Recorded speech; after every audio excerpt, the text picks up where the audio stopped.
Mesdames et messieurs, c'est l'heure de la castagne. Bagarreurs, bagarreuses, bienvenue sur Castagne FM, le super podcast qui parle de bagarre, avec mon super associé, Jérémy. Bonjour Adrien, bonjour à vous les petits castagneurs. Aujourd'hui, on reçoit des invités que je qualifierais de... comment on les qualifie ? Des champions, des professionnels du jiu-jitsu brésilien. Et ils sont bien habillés aussi, non ? Ah, c'est vrai que ça c'est des sapeurs, ça on peut pas leur enlever ça. Ah, ils sont connus pour ça. Ils sont arrivés en costume, les deux, vous verriez les bagues, les trucs, enfin franchement, il y a une certaine classe. On sent que c'était Noël quand même, hein. On sent qu'il y a eu des cadeaux, on sent qu'ils se sont fait... Ah, ils sont bien mis.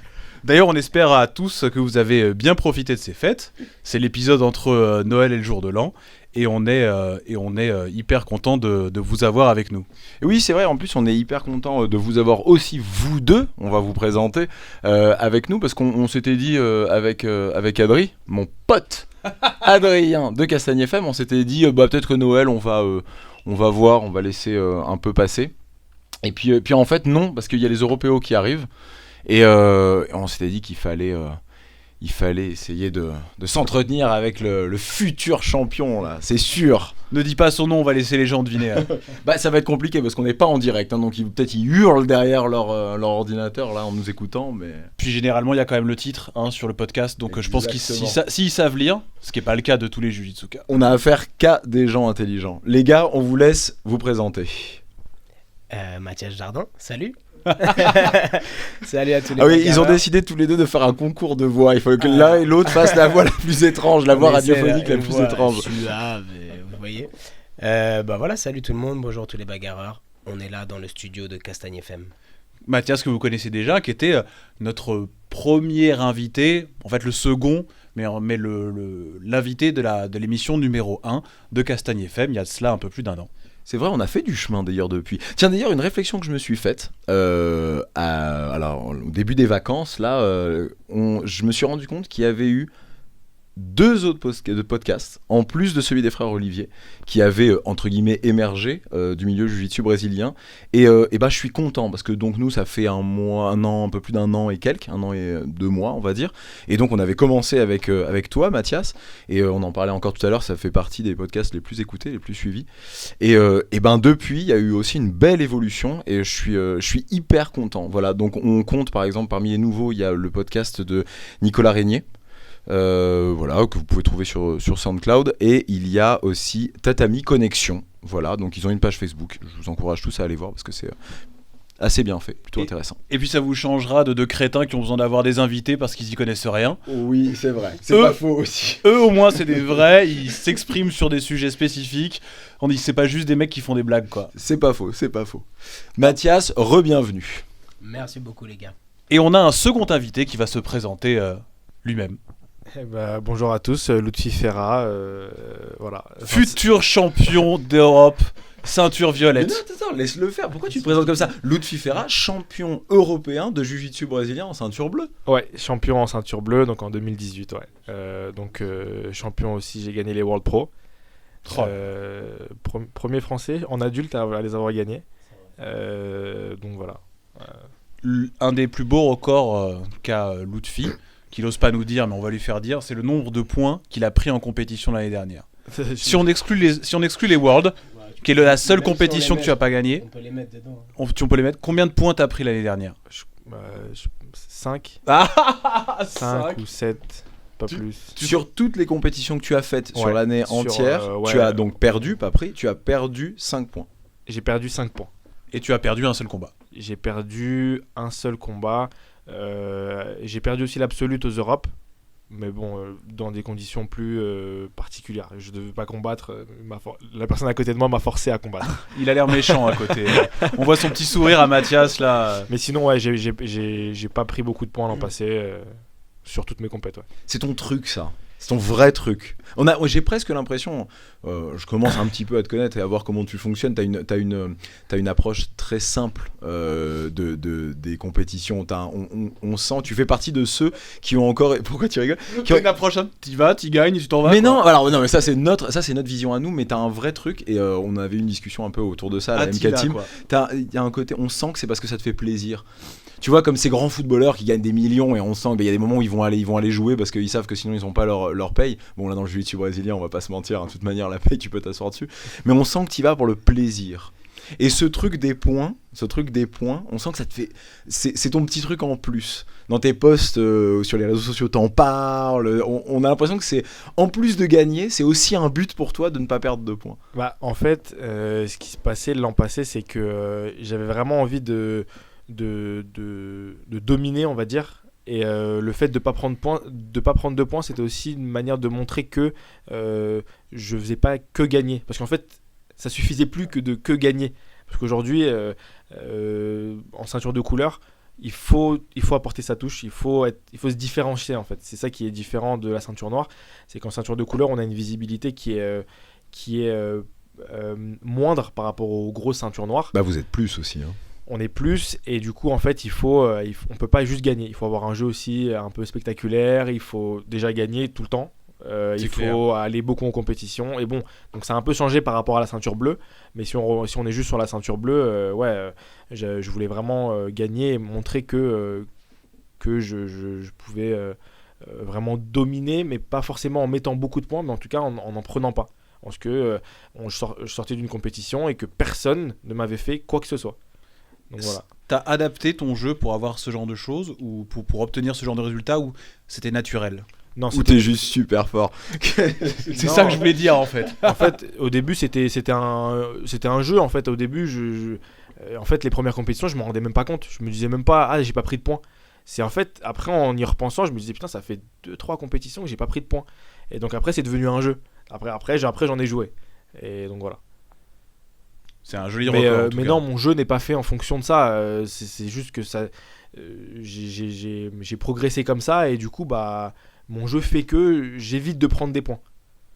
Donc tu fais partie de l'équipe de la Z-Team à Boulogne. Donc Mathias Jardin est à la tête des entraînements. Un des profs. On est plusieurs. Faut parler dans le micro. Je suis un des profs, je suis pas le prof, je suis pas le chef, d'accord. Le capitaine, donc c'est Zakaria. C'est Zakaria Rab, c'est lui le patron. C'est le capitaine du navire. C'est le capitaine du navire, ok, ça y a aucun souci, on est tous d'accord pour le dire, on est très fiers d'ailleurs. Et après, voilà, il y a une équipe pédagogique qui a été mise en place, donc avec plusieurs professeurs. Donc il y a Zach, il y a Karim Amladji, il y a moi-même, et il y a Mehdi Alaoui qui s'occupe des ceintures blanches. D'ailleurs, qui a eu Lutfi en ceinture blanche dès le début, hein, on peut dire qu'il est passé entre ses mains vraiment pendant une bonne année. Ouais, pendant même 2 ans, tout ce que j'ai... Parce qu'en fait, je faisais le cours base avec lui, le cours ceinture blanche, et du coup, tout ce que j'ai appris, même le jeu que j'ai aujourd'hui, c'est à 50%, c'est lui qui me l'a appris. Hein. C'est marrant parce que vous êtes quand même pas du tout le même gabarit quand même. Ouais, bien sûr, mais du coup, c'est pour ça que j'avais... en fait, il m'a appris tellement de trucs que je fais encore aujourd'hui. Après, bon, que j'ai rajouté à ma sauce, etc. Mais la base, c'est lui qui me l'a appris, hein, en tout cas. Ça, c'est clair. Parce que moi, j'allais au cours avec Mathias, avec Zach. On montrait, j'étais ceinture blanche, on montrait de la single X ou des trucs beaucoup plus compliqués, du lapel, etc. Moi, il me fallait quelque chose de beaucoup plus simple. Parce que facile, j'allais dire, quoi. tu fais pas des choses compliquées, toi. Bon, genre, on a tourné de 2-3 fois ensemble. Quand on regarde tes combats, tout, c'est... Ah ouais, c'est vrai, t'es pas d'accord? Ah non, je suis pas... Ah, moi, j'ai l'impression que c'est du simple Non, et il a efficace. vraiment... On cherche pas la fioriture avec. Non, lui, il a vraiment un jeu moderne. On peut qualifier. C'est-à-dire qu'il a vraiment une garde ouverte qui est très forte, avec des colles-manches différents où il utilise plus le lapel que la manche. Il fait beaucoup de... là en ce moment, ce qui est à la mode, Matrix, Crab Ride. Crab Ride, c'est compliqué à défendre. Matrix avec ses jambes, c'est très compliqué à défendre aussi. Jérémy, est-ce que tu sais de quoi il parle? Pas du tout, mais regarde, j'ai fait comme ça. Regarde, j'ai fait. Mais les gens qui vont écouter savent de quoi on parle. Exactement, pas nous. Non, mais il a vraiment un jeu moderne. Après, le gros avantage de Mehdi, justement, c'est que Mehdi, il a vraiment un jeu moderne, tout en gardant des très bonnes bases. C'est-à-dire que Mehdi, il a vraiment appris, lui, les bases des bases, tu vois, garde fermée, etc., machin. Et derrière, il a cherché vraiment à évoluer. Et le fait d'être dans une catégorie très légère, comme il a été pendant très longtemps, fait que tu es obligé d'être très technique. Et donc, du coup, il a un gros avantage par rapport à ça, et je pense qu'il le retransmet très bien dans son enseignement, et d'ailleurs, on le voit avec toutes les blanches du club, c'est qu'il transmet des bases, mais très pointues. Et du coup, ça fait que les mecs sont forts très vite, avec des bonnes bases, et qui peuvent tout de suite intégrer des positions du jiu-jitsu moderne, on va dire, entre guillemets, puisque après, nous, sur le cours dégradé, nous, c'est simple, on se prend pas la tête avec Zach, on regarde ce qui marche en compétition au plus haut niveau. Donc quand on parle du plus haut niveau, on parle des ceintures noires champions du monde. D'accord, on regarde eux, qu'est-ce qu'ils font. On épluche, on détaille, on fait play, replay, en combat, les positions en stage, les combats, etc. On analyse, on défait tout, et puis on retransmet. Ça a été un énorme succès, j'ai l'impression, moi, la Z-Team, l'année dernière. Fin d'année, vous avez gradé combien de ceintures noires ? Si je dis pas de bêtises, 12. C'est... Ça, ouais, 10 sûrs, mais peut-être 11 ou 12. 12 nouvelles ceintures noires. 12 nouvelles ceintures noires. Ouais. Et là, tu es en train de parler de la future génération de pirates qui arrive. Ah, là, c'est comme ça qu'on les appelle. Voilà, c'est ça. C'est plus des moussaillons, là, c'est déjà des pirates. C'est déjà des pirates. Il y a que des blanches qui sont moussaillons. Mais non, on a une belle génération. On a un beau cours de blanches. Vraiment, ça tourne très bien. Il y a une 30aine de personnes sur le cours. Et il y en a déjà qui ont fait leurs preuves, qui ont gagné l'Open de Paris en blanche, qui ont gagné les coupes de zone, la CFJJB pour se qualifier pour le championnat de France. Il y a un petit groupe de blanches là, qui part aux Europes. Voilà. Nous, personnellement, dans le club, que ce soit Mehdi, comme Zach, comme moi, comme Karim, on n'est pas spécialement pour la compétition des blanches. D'accord, on préfère qu'ils commencent bleus. Mais comme les mecs, ils ont envie, etc., on les laisse faire, on les laisse kiffer, il n'y a pas de souci. C'est sûr que c'est bien de se former avant, mais voilà, pour nous, le jiu-jitsu, ça commence à partir de la bleue. Vous avez une vraie stratégie quand même à la Z-Team de compétition. Vous envoyez pas des gens au casse-pipe comme ça, t'as envie d'essayer, c'est cool, vas-y, de toute façon, fais-toi plaisir. Tout le monde peut faire de la compète, on bloque personne, c'est plutôt l'inverse, on est plutôt à pousser vers la compétition. C'est-à-dire que si le mec il nous dit ouais, on fait pas de compète, on va lui dire pourquoi ? On va lui dire pourquoi ? Parce que dans notre philosophie, et je pense que on est tous d'accord, je peux le dire, tu vois, c'est que on a du mal à comprendre pourquoi faire un sport de combat sans combattre. T'en fais encore de la compétition ? Ça m'arrive, ouais. Je serai aux Europes là. En tant que coach. Je vais combattre. Jérémy, pourquoi tu fais pas de compétition, toi ? Parce que je fais plus de jiu-jitsu brésilien. Ah, tu t'es toujours pas inscrit dans un club ? Toujours pas inscrit dans un club. Toujours pas. Ah là là là là. Je voulais aller à la Z-Team, mais après j'ai eu peur, donc j'ai arrêté. Non mais bienvenue, c'est bien. Non mais 2018, tu t'es pas inscrit. Tu vois, je comprends, tu vois, chacun fait avec sa pratique, chacun fait avec son niveau, chacun fait avec comme il peut faire. Mais je pense que une fois dans ta carrière, dans ton apprentissage du jiu-jitsu brésilien, tu as besoin de te confronter à la compétition. Pas pour gagner, pas pour perdre ou quoi, mais c'est pour apprendre des choses sur toi-même, premièrement. Et puis, le but de notre sport, c'est quand même à la base un sport où tu es là pour soumettre. Voilà, t'es là pour combattre. Tu as appris plein de techniques, tu as appris des étranglements, tu as appris des clés de bras, tu as appris des renversements, des passages de garde, des prises de dos, machin. Mais quand tu le fais vraiment à quelqu'un qui veut vraiment te battre, c'est différent, c'est pas la même chose, c'est pas la même satisfaction, c'est pas le même... c'est même pas le même combat, c'est même pas la même technique que tu vas faire en fait. Et du coup, je pense que c'est une excitation qui est intéressante et qu'il faut la vivre au moins une fois, peu importe le niveau, peu importe le niveau de pratique aussi, tu vois. Nous, on a des mecs qui ont plus de 40 ans qui font de la compète au club, qui ont fait 1 ou 2 compètes dans l'année, qui sont tests, ils sont allés faire l'Open de Paris en Master 3, ils ont fait un combat, ils ont perdu, ils ont gagné, peu importe. C'est des punks qui nous racontaient que pour lui, tous ces gradés en jiu-jitsu brésilien, s'ils veulent arriver à la noire, doivent faire un peu de pied-point. Il faut qu'ils ressentent... Ouais, là, c'est autre chose. Non, mais c'est une... je sais pas, moi, je trouve ça assez cohérent, en fait, comme histoire. Tu veux apprendre un sport de combat qui, soi-disant, est complet, il faut que tu testes d'autres choses pour arriver jusqu'au bout de ta ceinture noire. Je respecte les idées de chacun, il n'y a pas de souci. Après, on fait du jiu-jitsu brésilien, il y a déjà tellement à faire dans le jiu-jitsu brésilien. Voilà, si on fait du foot, je dirais pas à mon gars de faire Ouais, du hand, mais alors tu vois. je pense, tu vois, parce que je comprends ce que tu veux dire, mais pour couper à ça, je pense que c'était pas par rapport aux possibilités des techniques et puis Ouais, je vois, pour c'est pas parfaire l'esprit un truc. Je pense que self-défense, voilà, c'est le stress. Tu vois, de se dire Ouais. que quelque part le jiu-jitsu brésilien est un sport qui est un sport dit de préhension, de contact, et que quelque part dans la rue, quelqu'un qui va t'agresser, parce que là on revient donc au côté de la rue, évidemment pas de la compétition, bah lui ne va utiliser que ses poings et ses pieds, tu vois. Je pense que c'est ça en fait qu'il voulait mettre en lumière, c'était le fait de dire bah c'est ça qui va t'arriver, il faut que si tu veux atteindre la ceinture noire, il faut avoir été confronté au moins une fois à ça. En fait, c'est un sauvage punk. Hein. Si tu réécoutes le podcast à l'occasion, Jérémy. Oui, je ne lui dirai pas ça. Je ne lui dirai pas que c'est un sauvage, mais effectivement, ouais, il a des idées. Il nous a expliqué qu'il allait dans les clubs de différents sports de combat pour éprouver le jiu-jitsu brésilien, lutte à livrer, c'est comme ça qu'il avait commencé, et qu'il allait dans les différents clubs. Mais vous avez commencé ensemble d'ailleurs, Ouais, Mathias, quand moi j'ai commencé, il était sur le tatami. Ouais. Il était sur le tatami avec Flavio Santiago. Avec Flavio, ouais, c'est vrai. La fine équipe de l'époque. Mais, Cette petite équipe. Après, chacun a sa vision des Oui, choses. Puis bien c'est sûr. vrai que nous, dans le club, on est un club qui est vraiment principalement compétiteur. Est-ce qu'on a cherché à le faire? Je sais pas. Peut-être que c'est parce que tous les profs sont des compétiteurs. Peut-être. Non, Mathias, je là saurais tu pas dis dire, ça, genre, mais d'où ça vient. vous le cherchez. Enfin, je veux dire, on le voit dans la façon, tu sais, enfin, c'est quelque chose qu'on connaît un petit peu, mais la façon dont vous présentez les victoires en compétition, la façon dont vous présentez les compétitions, la façon de manière générale dont vous présentez l'équipe, tu veux un club de compétiteurs. Ah oui, bien sûr. Oui. Bah bien sûr. Bah voilà, tu vois, ne dis mais- pas, tu sais, on cherche pas, Non, vous mais- le cherchez. Non mais on cherche pas. Et je sais pas si Lutfi, et ça, enfin on va y venir, mais je sais pas si c'est lui qui s'est levé un matin et qui est venu te voir en disant Mathias, tu sais, j'aimerais bien devenir compétiteur et tout. T'as dû voir quelques capacités chez lui et t'as été le prendre par l'oreille et tu lui as dit, hey, enfile ça et on y va. Non, franchement, on fonctionne pas comme ça. On fonctionne où il faut faire tes preuves. C'est-à-dire que, en vrai, c'est bon, on peut dire la vérité. Zach et moi, on calcule pas les blanches. C'est-à-dire que Zach et moi, on les calcule C'est vrai, pas. le- C'est-à-dire ah ouais, que le type. on connaît même pas leur prénom. Non, c'est vrai. Non, par contre, c'est vrai À l'américaine, c'est quoi. vrai Vous que ne vous en occupez même pas. je pense que pendant 1 an et demi, Zach ne connaissait pas mon prénom. Il ne savait pas comment je m'appelais. Tu vois.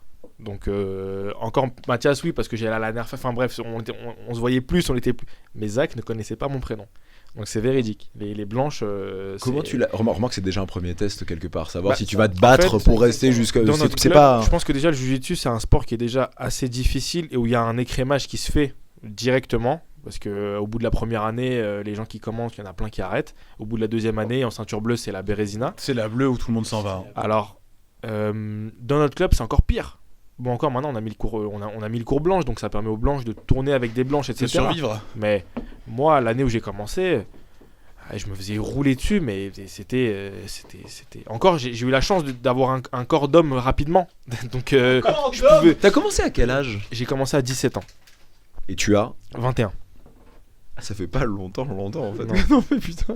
Non, ça fait 4 ans. Et ouais, donc du coup, non, les premiers, enfin la première année, et encore même maintenant, hein, voilà, on a eu cours encore hier soir, je me suis fait rouler dessus et voilà. Ça a pas changé. Hein. Ouais, sauf que maintenant t'arrives à rouler sur quelques autres assez tranquillement. Le truc, c'est qu'après, il faut savoir ce qu'on veut. Moi, j'ai des objectifs qui sont ce qu'ils sont, hein, et je m'en cache pas. Et donc forcément, il y a pas Ils sont quoi? d'être champion du monde dans toutes les ceintures et de tout gagner, de faire ce que personne n'a jamais fait, tout simplement. Comment c'est au jour le jour ça? Parce que on est en France, on en avait parlé rapidement tous les deux. À un moment, on avait parlé rapidement. On est en France, les structures sont pas forcément les mieux faites en France pour être sportif de haut niveau. Mathias, ça pour le coup, c'est quelque chose que tu connais bien aussi. Tu travailles avec pas mal de sportifs. C'est pas forcément hyper simple d'arriver à se convaincre, juste ça, cette petite truc, d'arriver à se convaincre que t'as autant de chance qu'un Brésilien ou un Américain. En gros, c'est les deux grosses nations aujourd'hui en jiu-jitsu brésilien. Comment tu vis au jour le jour? Comment tu arrives à te convaincre? Comment tu sais au jour le jour que tu vas être champion du monde? Là déjà champion d'Europe, on va y venir, mais comment c'est ça au jour le jour? Déjà, je pense que en fait, quand j'étais ceinture blanche, je regardais plein de vidéos, plein de trucs, machin. Après bon, je suis parti en compétition. J'ai commencé à gagner assez tard quand même, au bout d'1 an et demi, j'ai gagné ma première compétition. Après, T'en faisais avant? Des Des compétitions. compétitions, Ouais. ouais, j'en Et faisais. tu perdais. Je perdais. J'en avais fait 4 ou 5 et j'avais à chaque fois perdu. Et j'ai gagné ma première compétition. J'avais fait 4 absolus ce jour-là. J'étais en forme. Et après, en fait, j'ai eu un déclic. j'ai réussi à commencer à faire que gagner. Après, j'ai eu ma bleue. Et j'ai tout de suite gagné mes compétitions. J'allais dans les compétitions, je gagnais, etc. etc. Et après, bon, forcément, moi, le jour où j'ai reçu ma bleue, et en plus, c'est quelque chose, bon, je le fais que dans mon club parce que j'ai pas envie qu'on pense que voilà, mais je dis, je vais être champion du monde. Et je serai champion du monde, je serai champion d'Europe. Et ça, je m'en cachais pas, je le disais, alors que j'avais ma bleue depuis 2 heures. Hein. Voilà. Hein. Et là, vous connaissiez enfin son prénom en plus, Mathias. C'était le moment où tu savais qu'il s'appelait Lutfi. Après- Là, tu lui as dit calme-toi, champion du monde. Non, je crois pas. Si je me souviens bien, c'est pas ça que je t'ai dit quand t'as dit ça. Je t'ai dit que t'avais la capacité, mais qu'il fallait s'entraîner dur, si je te dis pas de bêtises. Et ce qu'il dit pas là aussi, voilà, c'est qu'il s'entraîne très très dur. C'est-à-dire que y a pas de secret. Le tatami, il ment pas. Si Lutfi gagne, c'est parce qu'il s'entraîne très très dur, beaucoup, bien. Donc voilà, c'est-à-dire que oui, il a gagné des compétitions, oui, il gagne beaucoup de compétitions en bleu, oui, il n'a pas pris de points dans l'année, oui, là en violette, il vient de gagner beaucoup de compétitions pour la prépa des Europes, etc. Mais là, ce qu'il dit pas, c'est ce qu'il fait aussi à côté, donc ça, on peut en parler. C'est intéressant ce que t'as dit, là, t'as juste dit, ça m'a sauté à l'oreille. Tu Ça t'a réveillé même. Hein, parce Ouais. que... Alors, je tiens à dire que là, donc c'est les fêtes. Il est en phase de digestion. Non, juste un truc. Hein. En plus, t'es bourré de toute façon. Ouais, mais ça, comme d'hab. Donc là, j'ai mangé avec mes parents qui repartaient vivre dans le sud, et donc on a quand même eu le couscous de Noël. Le couscous de Noël, mon pote. Il est 15h, il est 15h, je digère là. C'est un peu dur la castagne faible là. Non mais un mot intéressant qu'utilise Mathias, c'est il s'entraîne dur, mais surtout il s'entraîne bien. Et c'est intéressant ça, parce qu'en fait on entend toujours des gens dire je m'entraîne beaucoup, je m'entraîne dur, machin, je me fais mal. Mais en fait c'est vrai, La s'entraîner, qualité prime sur la quantité. et ben c'est hyper intéressant ça. C'est hyper Et intéressant, bah- on l'entend trop peu souvent en fait. Ah, mais après, je pense qu'au club, c'est peut-être ce qui fait aussi la différence, mais on le dit tout le temps, c'est la qualité prime sur la quantité, et même, je pense qu'il pourra vous dire des trucs que je lui ai dit, ou que Zach lui a dit, ou que Mehdi lui a dit, mais voilà, nous, on dit toujours que les positions, c'est plus important que les combats. Tu vois, le fait de répéter des techniques pour Driller. les driller, les imprimer, les trucs, et après les refaire en combat. Ça sert à rien de venir et de faire 20 combats par jour. D'accord, c'est pas ce qui est intéressant. Par contre, si tu mets en application vraiment, voilà, tu prends un système et tu le développes, et tu vois les contres et les défenses et les réactions, etc.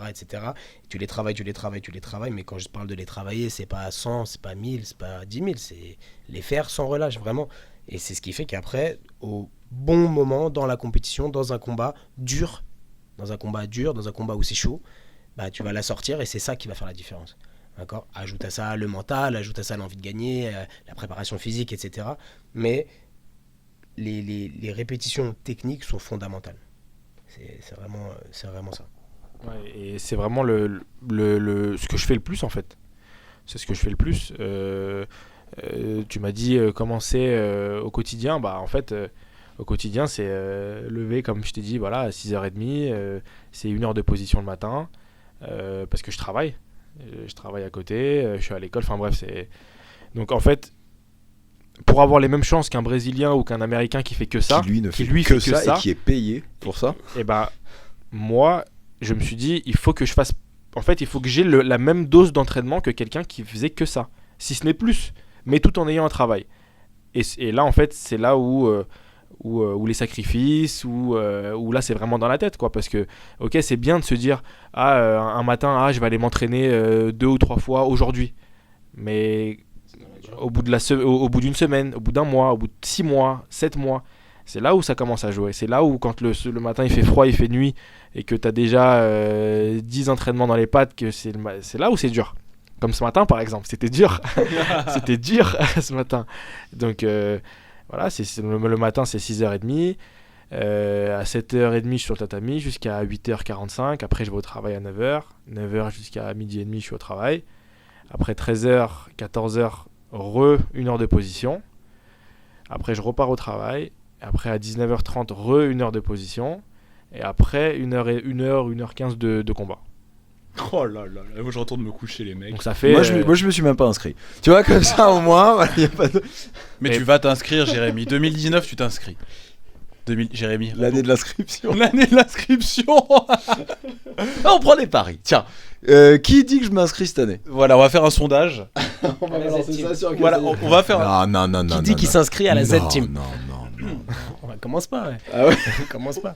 Auditeur de Castagne FM, on va mettre un petit truc pour voter. En description, vous votez. Est-ce que Jérémy va s'inscrire en 2019, oui ou non?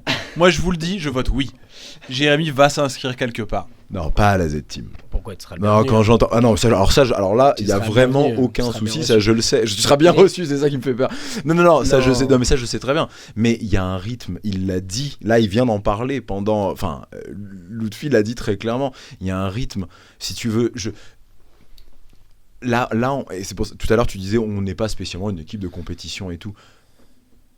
Moi je te parle de Si. loisirs, je te Oui. parle de loisirs. Commenter à la Non, mais fin il de y a ta des cours journée, loisirs. Lutfi, dans Il y a dans des quel cours état tu loisirs rentres aussi. chez toi? On a des cours loisirs. On a des cours vraiment qui sont dédiés aux loisirs. C'est 2 fois par semaine. Ça suffit, Sinon, non on peut s'entraîner tous les jours à la Z-Team. Sinon, tu peux t'entraîner tous les jours en fait dans les plusieurs salles qu'on a mis en place, tu vois.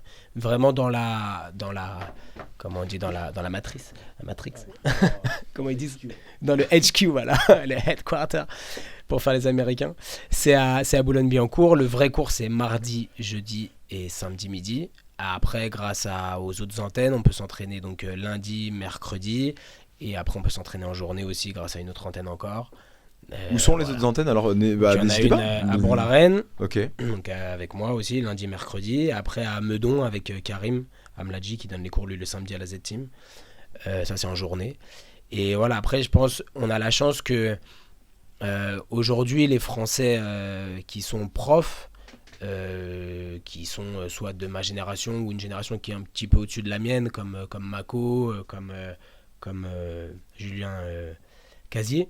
C'est des Français qui ont la bonne mentalité entre guillemets de partage et qui fait que ils acceptent qu'on puisse tous s'entraîner. Voilà, je sais que Lutfi il bénéficie des locaux de la Gracie Bar à Paris pour s'entraîner, pour faire ses drills le matin que nous on peut pas lui fournir. Et voilà, il y a pas de souci. Il y a lui, il y a aussi Cassio qui fait ses positions là-bas, qui a un autre élève à nous qui est ceinture violette. C'était un vrai truc, j'avais trouvé ça hyper intéressant ce que tu m'avais dit aussi, Lutfi, parce qu'on en avait parlé à un moment un peu longuement. Parce que je t'ai posé la question, je comprenais pas trop ce qui se passait et tout, machin, donc news, salut, tu vas bien et tout, qu'est-ce qui se passe alors dans ta vie en ce moment, tout ça. Et tu me disais qu'en fait, t'étais Z-Team, GF-Team à 100%, mais qu'effectivement, en France, il fallait pouvoir s'adapter. Et que quelque part, la force des Français, la seule possibilité, exactement. Et j'avais trouvé ça génial, je me dis putain, la mentalité est géniale en fait. C'est clair, en fait. De dire aujourd'hui- non, moi ça changera rien pour moi, mais c'est juste que on préfère penser qu'un Français sera champion du monde plutôt qu'un mec de la GF Team sera C'est ça, champion en fait. du monde. Et ben j'ai Parce trouvé que ça super. au final, aujourd'hui en France, on n'est pas assez fort, tout simplement, et on n'a pas assez des structures assez fortes pour que j'appartienne, même si j'appartiens à la Z-Team et que c'est mon équipe, etc. Pour que je me dis, aujourd'hui, je suis plus représentant du jiu-jitsu français avec mes sorties, avec mes résultats etc. Plutôt que de mon équipe, parce que aujourd'hui, voilà, j'ai depuis ma ceinture blanche, je m'entraîne avec Olivier. Qui m'a accueilli, qui me montre tout comme si j'étais son élève. Parfois il me fait même des cours particuliers alors que tu vois, donc j'ai vraiment eu cette chance là d'avoir déjà la liberté de mes professeurs de la Z-Team, parce que je sais que c'est pas vrai, accepté partout. ça t'as raison, c'est une vraie force de ta part, ça, Mathias, hein, quand Ouais. même. Enfin, de votre part, excuse-moi, parce que, Mais parce que évidemment, tu derrière, vas c'est gueuler. vrai que De votre part, c'est une vraie force, parce que accepter qu'un des champions, je vais pas dire ton champion parce que vous en avez beaucoup les Z-Team, hein, mais qu'un de vos champions, et d'autres le font sûrement aussi, mais ça s'entend peut-être un peu moins, Lutfi est un peu quand même suivi, aille ailleurs et n'ait pas de problème à s'afficher avec et tout, franchement moi je suis hyper content, je trouve ça génial. On entend plein d'histoires comme ça de mecs, on leur dit sorte pas du club, va pas là, fais pas ci, fais pas ça. Enfin, franchement, là-dessus, ouais, Je trouve ça génial, bah, franchement. Je pense que quand si tu brides un élève, C'est une confiance, ça, c'est comme dans un couple, Mais c'est tu ça, permets à justement. ta femme d'aller voir ailleurs, Non, c'est mais- complètement... c'est pas exactement pareil, Jérémy, je te le cache pas. non mais en fait je pense que c'est une confiance en nous, en fait, c'est une confiance en nous et en notre travail, tu vois. C'est à dire que si tu brides un élève, tu vas sûrement le perdre. Si t'as peur qu'il aille ailleurs. Si tu as peur, pardon, qu'il aille ailleurs, c'est que tu te dis que chez toi, T'es c'est pas peut-être sûr pas de si toi. bien. Tu vois. Exactement. Exactement. Alors que nous, il n'y a pas de souci. C'est-à-dire que Olivier, par exemple, bah, c'est quelqu'un qui a des très grosses connaissances, c'est quelqu'un qui est très fort, c'est quelqu'un qui est très intéressant, qui peut forcément apprendre des choses positives à Lutfi. Donc, bien sûr, vas-y. Ouais, pourquoi vas-y, tu l'en et en plus, empêcherais, voilà, évidemment. vas-y, et en plus, fais voir ce qu'il fait. Parce que nous aussi, on veut apprendre. Tu vois. Bah oui. Et il a pas de problème avec ça, Olivier, parce que Non, vous mais connaissez bien. on se connaît bien, mais justement, on est dans le même état d'esprit. C'est ce que je disais avant. Pareil avec Julien. C'est-à-dire que on est des gens ouverts, on est des gens qui sont solidaires. Ils savent très bien que moi, s'il y a un élève à eux qui vient au club, il sera bien reçu, on va bien s'occuper de lui. S'il faut le corriger sur une position, je vais pas parce qu'il a un patch Gracie Barra, je dirais non, je vais pas lui montrer ce détail-là parce qu'il est pas de chez moi. Je m'en fous. C'est-à-dire que évidemment, je vais lui montrer. La compétition, c'est la compétition. On se serre la main et salut, et on se bagarre. Après, en dehors du tapis, voilà, rien n'empêche d'être respectueux et d'être amis, quoi. Olivier Michael Eshko nous en avait parlé quand on l'avait reçu ici, justement, de cet échange et de l'importance pour lui d'expliquer fondamental. aux autres. Voilà, c'était C'est très fondamental. important. Ouais. Comme dit Lutfi, on n'a pas les structures, on peut pas, nous on n'a pas une salle qui est ouverte de 7h à minuit. Et d'ailleurs, Tous les jours. vous avez une piste, vous cherchez ça, vous, la Z-Team, ça vous intéresse. Il me sourit là. Tu t'es pas obligé de dévoiler quoi que ce soit. Hein, C'est très dur. On vous le souhaite. Disons que c'est très dur parce que dans notre quartier, on est à Boulogne-Billancourt et c'est très cher. Ouais. C'est très très cher. Donc on n'a pas envie de changer de quartier parce que bah voilà, notre identité elle est de Boulogne-Billancourt. Voilà, on n'a pas envie. Donc appel aux investisseurs. Jérémy, t'as On combien en sur toi connaît quelques-uns. Hein, on S'il y a connaît des investisseurs intéressés, T'as combien sur toi, Jérémy là? On va peut les aider quand discuter. même. Mon pote, tu imagines ce qu'il faut pour ouvrir une structure beaucoup, comme ça beaucoup C'est d'argent. un budget de combien? Petite Ouais, parenthèse comme ça, parce que j'imagine, Mathias, tu es un homme qui connaît ce genre de choses-là. C'est un budget de combien à peu près pour ouvrir une académie Pour ouvrir décente qui une tienne belle vraiment? salle, un Ouais. beau truc. Tu peux monter. T'es dans l'immobilier, non Ouais, voilà, c'est ça. Toi, tu En ne fait- parles que des locaux parce que je pense qu'il y a tout le reste. Ouais, hein. je parlais du total. Moi, je En pense qu'il loc. faut 300 000 euros en tout pour ouvrir une salle. Pour avoir au moins une première Pour année, avoir, les profs sont payés, pour avoir une belle salle, pour avoir des beaux tatamis, des vestiaires corrects, une surface correcte que tu puisses louer, parce que en fait c'est la location qui va te coûter très cher. Sachant que dans la plupart des endroits ils te demandent une avance d'un an de loyer, etc. Faut à peu près 300 000 euros pour être bien et pouvoir faire quelque chose de vraiment stable avec beaucoup de cours, avec des profs, etc. Rémunérés professionnellement, etc. Donc C'est compliqué. c'est un investissement conséquent. Cela dit, je pense que ça marcherait, tu vois. Je pense que ça marcherait parce que bah, déjà, on a un nom. Deuxièmement, il y a une demande de cours de matin, il y a une demande de cours de midi, il y a une demande de cours en journée, il y a une demande de cours en soirée. Vous avez combien de licenciés aujourd'hui? Dans le club que la Z-Team ou dans le club En toute la on Z-Team tourne à- Paris, on va dire. On va tourner dans les 200 adultes, on va dire. Et ouais, 200-250 adultes et on a 150 enfants. Bah voilà, 1000 balles par cotise, vous l'avez. Voilà. 500 euros pour les enfants, Sachant 1000 balles qu'on- pour les Enfin, 1000 balles. On court après pour les gens. Mathias Jardin, C'est quand ça, même. c'est ce que, ouais, mais c'est ce On que court j'allais après dire. les gens pour 200 euros. Ouais. Tu vois, donc c'est compliqué. Après, ça, c'est un autre débat parce que c'est que le sport en France est associatif, c'est bien, ça donne la chance à tout le monde, mais de l'autre côté, c'est dur de le Ouais, mais professionnaliser. d'autre part, on entend des professionnels comme Lutfi aussi. Ah, mais qui se donnent les moyens. Oui, mais quand je dis ça, en fait, c'est que c'est une façon de voir les choses. Là, tu dis c'est associatif et tout, et une réflexion comme ça, tu deviens pas champion du monde. Un club ne crée pas de champion du monde dans un club associatif. Ça n'existe pas. obligé d'avoir Sauf une quand il y structure en a un qui professionnelle. sort du lot, et on en a t'es obligé plusieurs. d'avoir maintenant une en France. structure T'es professionnelle. obligé d'avoir une structure C'est professionnelle. clair, c'est clair.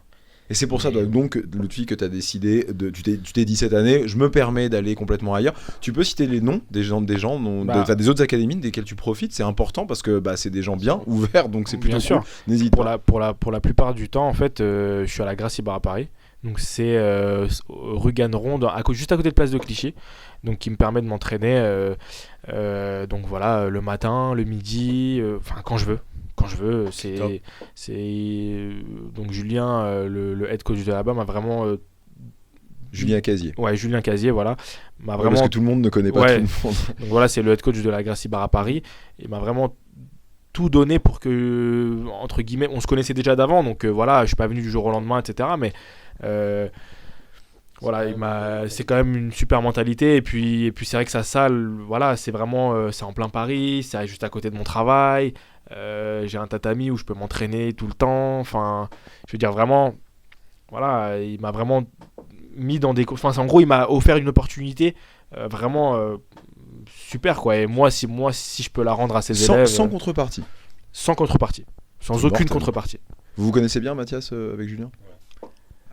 Et c'est vrai que moi, de mon côté, derrière, ok, avant, ça allait que dans un sens, mais bon, c'est vrai que maintenant, je peux aussi, moi, de par, voilà, mettre sur mes réseaux sociaux le fait que je m'entraîne là-bas, ça peut aussi ramener quelques personnes, ou même, moi, voilà, j'essaie au maximum d'aider ces élèves, quand je peux corriger les positions, quand je peux montrer des choses, quand je peux donner des conseils, les inviter aussi, nous, à la Z-Team. C'est vrai, ça, donc il y a de l'Agressibara Paris qui vient à la Z-Team? Ouais, certains, et ils sont les bienvenus, tous ceux que Lutfi N'a pas abîmé, quoi. recommande. Non, mais Ceux qu'il a laissés vivants. En plus, quand on le voit, le on Ceux a du qui mal à marchent. imaginer que c'est une bête sanguinaire quand même. ceux qui marchent encore.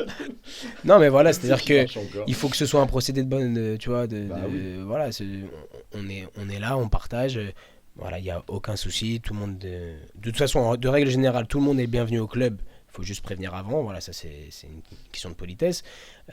Mais après, voilà, les élèves donc de l'Agressibara Paris avec Julien Casier et les élèves de la MK Team avec Olivier Michalesco sont forcément encore plus les bienvenus parce que c'est des clubs qui ouvrent les portes à nos athlètes pour pouvoir enfin voilà, ils profitent des locaux, etc. Moi-même, pas plus tard que lundi, j'étais à la MK Team, l'après-midi, parce que le soir, on pouvait pas s'entraîner chez nous, parce que le gymnase était fermé pour le réveillon.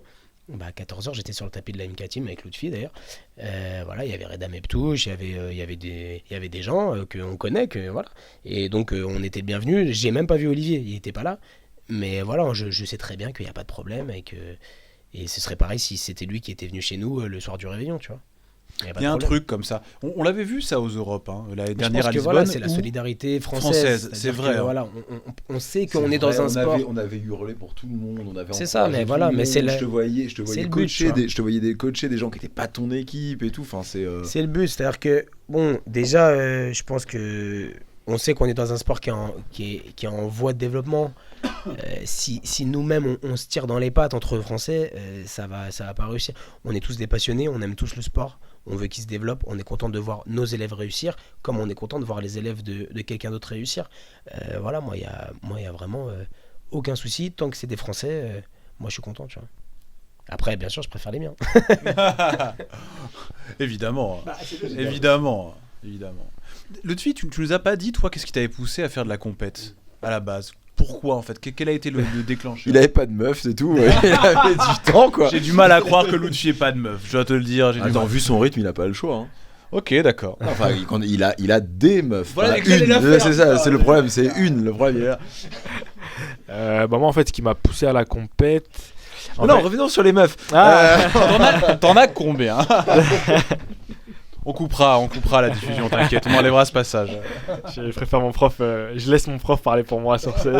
Ah, là, pour le coup, c'est particulier. Pourquoi? Parce qu'il fournit ça aussi. Non. Ok, bon, je crois que Lisbonne s'annonce. On va peut-être Ils s'inscrire. vont à en bonne fait, hein. école sur tous les points, t'inquiète pas. D'accord. On les entraîne très bien. Donc on parle de meuf ou de compète? Mais c'est vrai qu'attends, je suis en train de réfléchir comme ça 2 secondes. Il y a un truc comme ça, un peu de mannequinat à la Z-Team aussi, quand même. Et ils sont tous. Là, déjà, on a 2 beaux spécimens, mais c'est vrai que Ilyes aussi, dans le genre beau gosse. Tous sapés, sapé, beau beau gosse. ça à la Z-Team, non quand En même. fait, c'est pas ça, c'est que déjà on est situé à Boulogne. Enfin donc moi j'ai grandi un petit peu. Enfin j'ai grandi à Boulogne. Enfin Ouais, bref, c'est milieu social en ouais, fait. on peu, a- c'est ça, quoi. voilà, c'est ça. Il y a énormément d'HLM là-bas. Donc voilà, c'est vrai que on a un petit Non peu. mais c'est vrai, c'est incroyable. C'est vrai que vous êtes quand même situé à Pont-de-Sèvres, chez Booba, quand même. Vous êtes dans le ghetto. D'ailleurs, on passe un message si jamais il tombe sur ce podcast. On entraîne Booba pour Caris, il n'y a pas de problème. Il vient quand il veut. À la Qu'est-ce que maison. c'est que cette histoire? Vous avez Au vu Pont de ça? Sèvres, il vient, il est chez lui, on l'entraîne, on s'occupe de lui et après on va lui casser sa mère à l'autre. Pas de problème. Booba, t'es le bienvenu, t'es chez toi, on s'occupe de toi. Mais c'est vrai, c'est un Passe vrai. nous Qu'est-ce voir. que c'est que cette histoire? Vous avez Ah, vu bah, passer ça? bien sûr, on est à fond dessus. C'est nous. un coup de Et pub je lui ai envoyé 10 monstrueux. DM entre hier et aujourd'hui. Mais c'est un vrai truc ou c'est un mensonge? Je c'est une sais blague pas, je sais pas. On sait pas, mais nous on l'entraîne en tout cas, il n'y a pas de souci. On s'occupe de C'est lui. pas son problème, à Mathias. S'il veut venir, on l'entraîne. Voilà, 9 de I. Ah toi tu mets ton argent sur Booba. Bah, bien sûr. Bah, déjà, nous on a grandi. Le Nous- bah oui évidemment. Nous, Ah on ouais a direct. grandi- on a C'est un grandi athlète. tous les deux dans le Ah oui 92. c'est vrai. Voilà, on a grandi tous les deux dans le 92, donc c'est le rappeur de chez nous, tu vois. Et après, pour le coup, on s'entraîne au Pont de Sèvres dans sa cité, tu vois. On s'entraîne chez lui. Donc c'est-à-dire que voilà, tu vois, tout est fait. En plus, on est des pirates. Lui, il est tout le temps là avec ses trucs de pirates. Il y a trop de points Parce que communs. c'est un combat, donc. D'après ce Ouais, qu'il a dit, je sais pas. MMA. Sans règles, je sais pas ce qu'ils veulent faire. Je pense qu'on en saura plus dans les semaines à venir, mais bon, pour l'instant, Alors, c'est encore moi je vous le dis, théorique.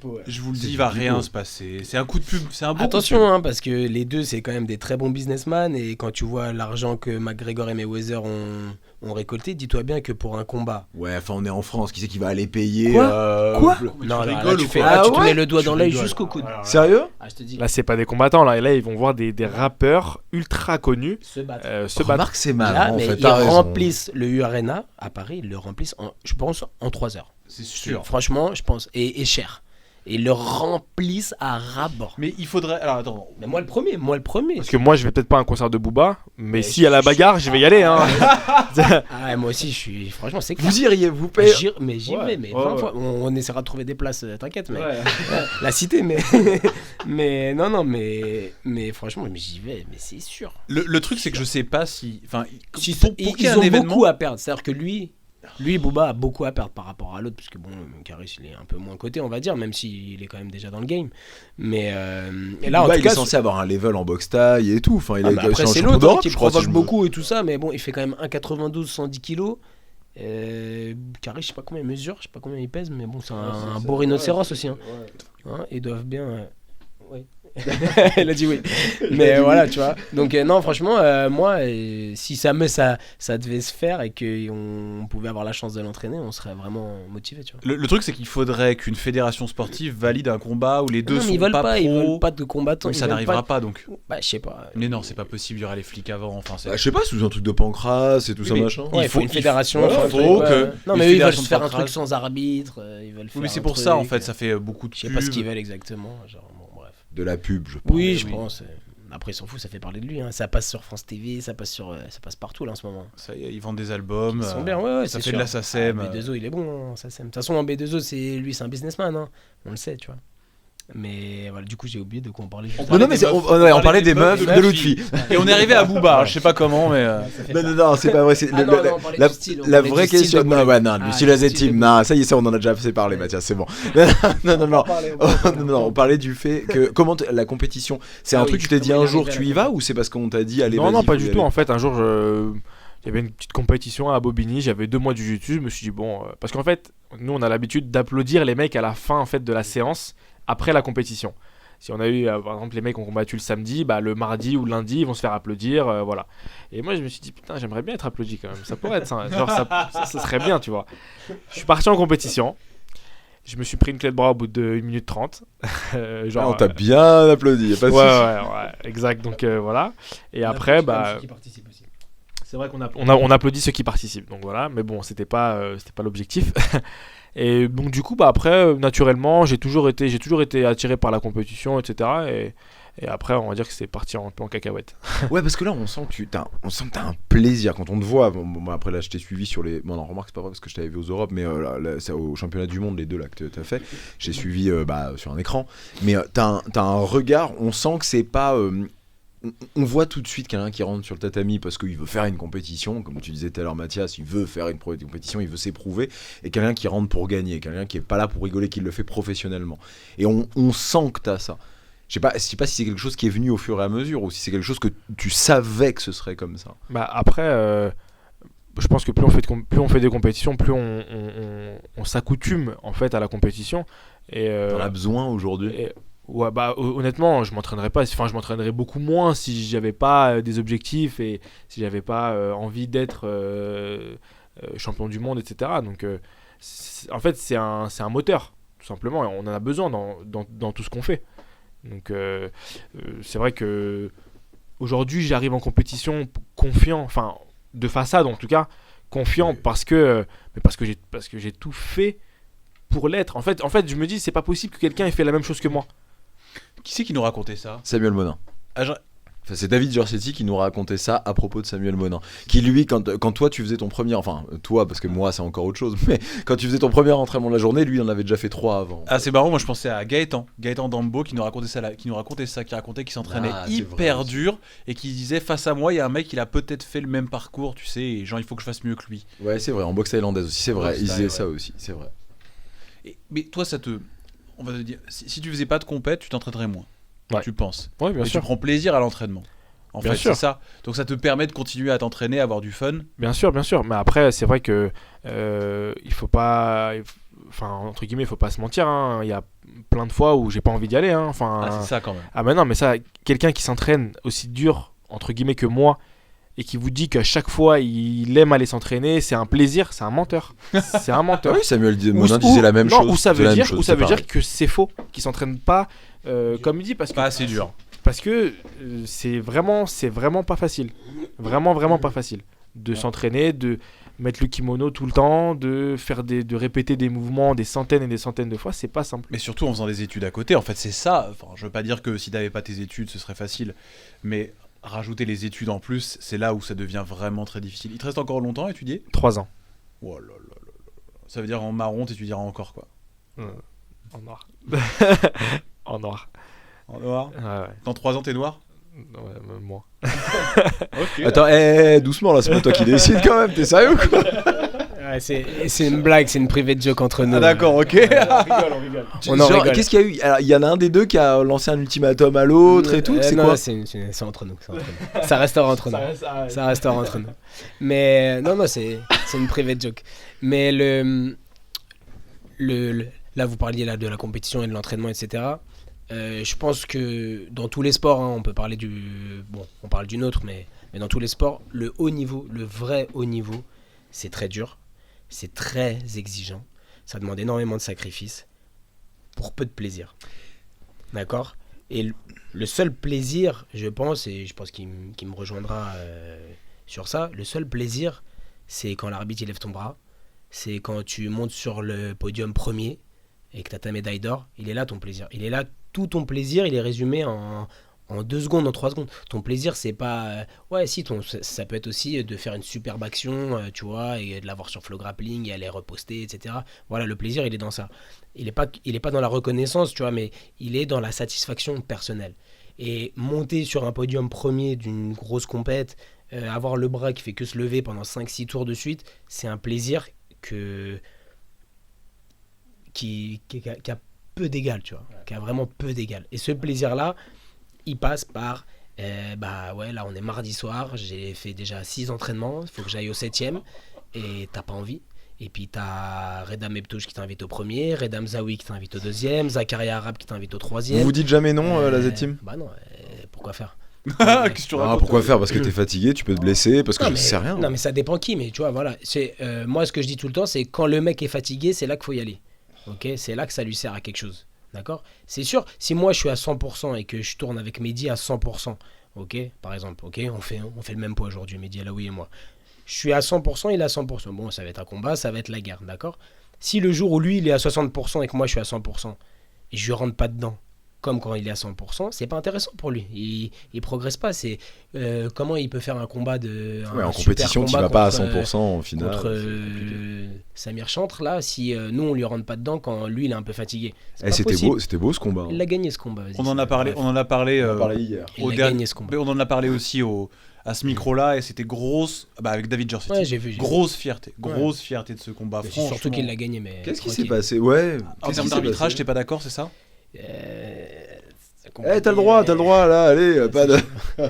Non, je suis pas.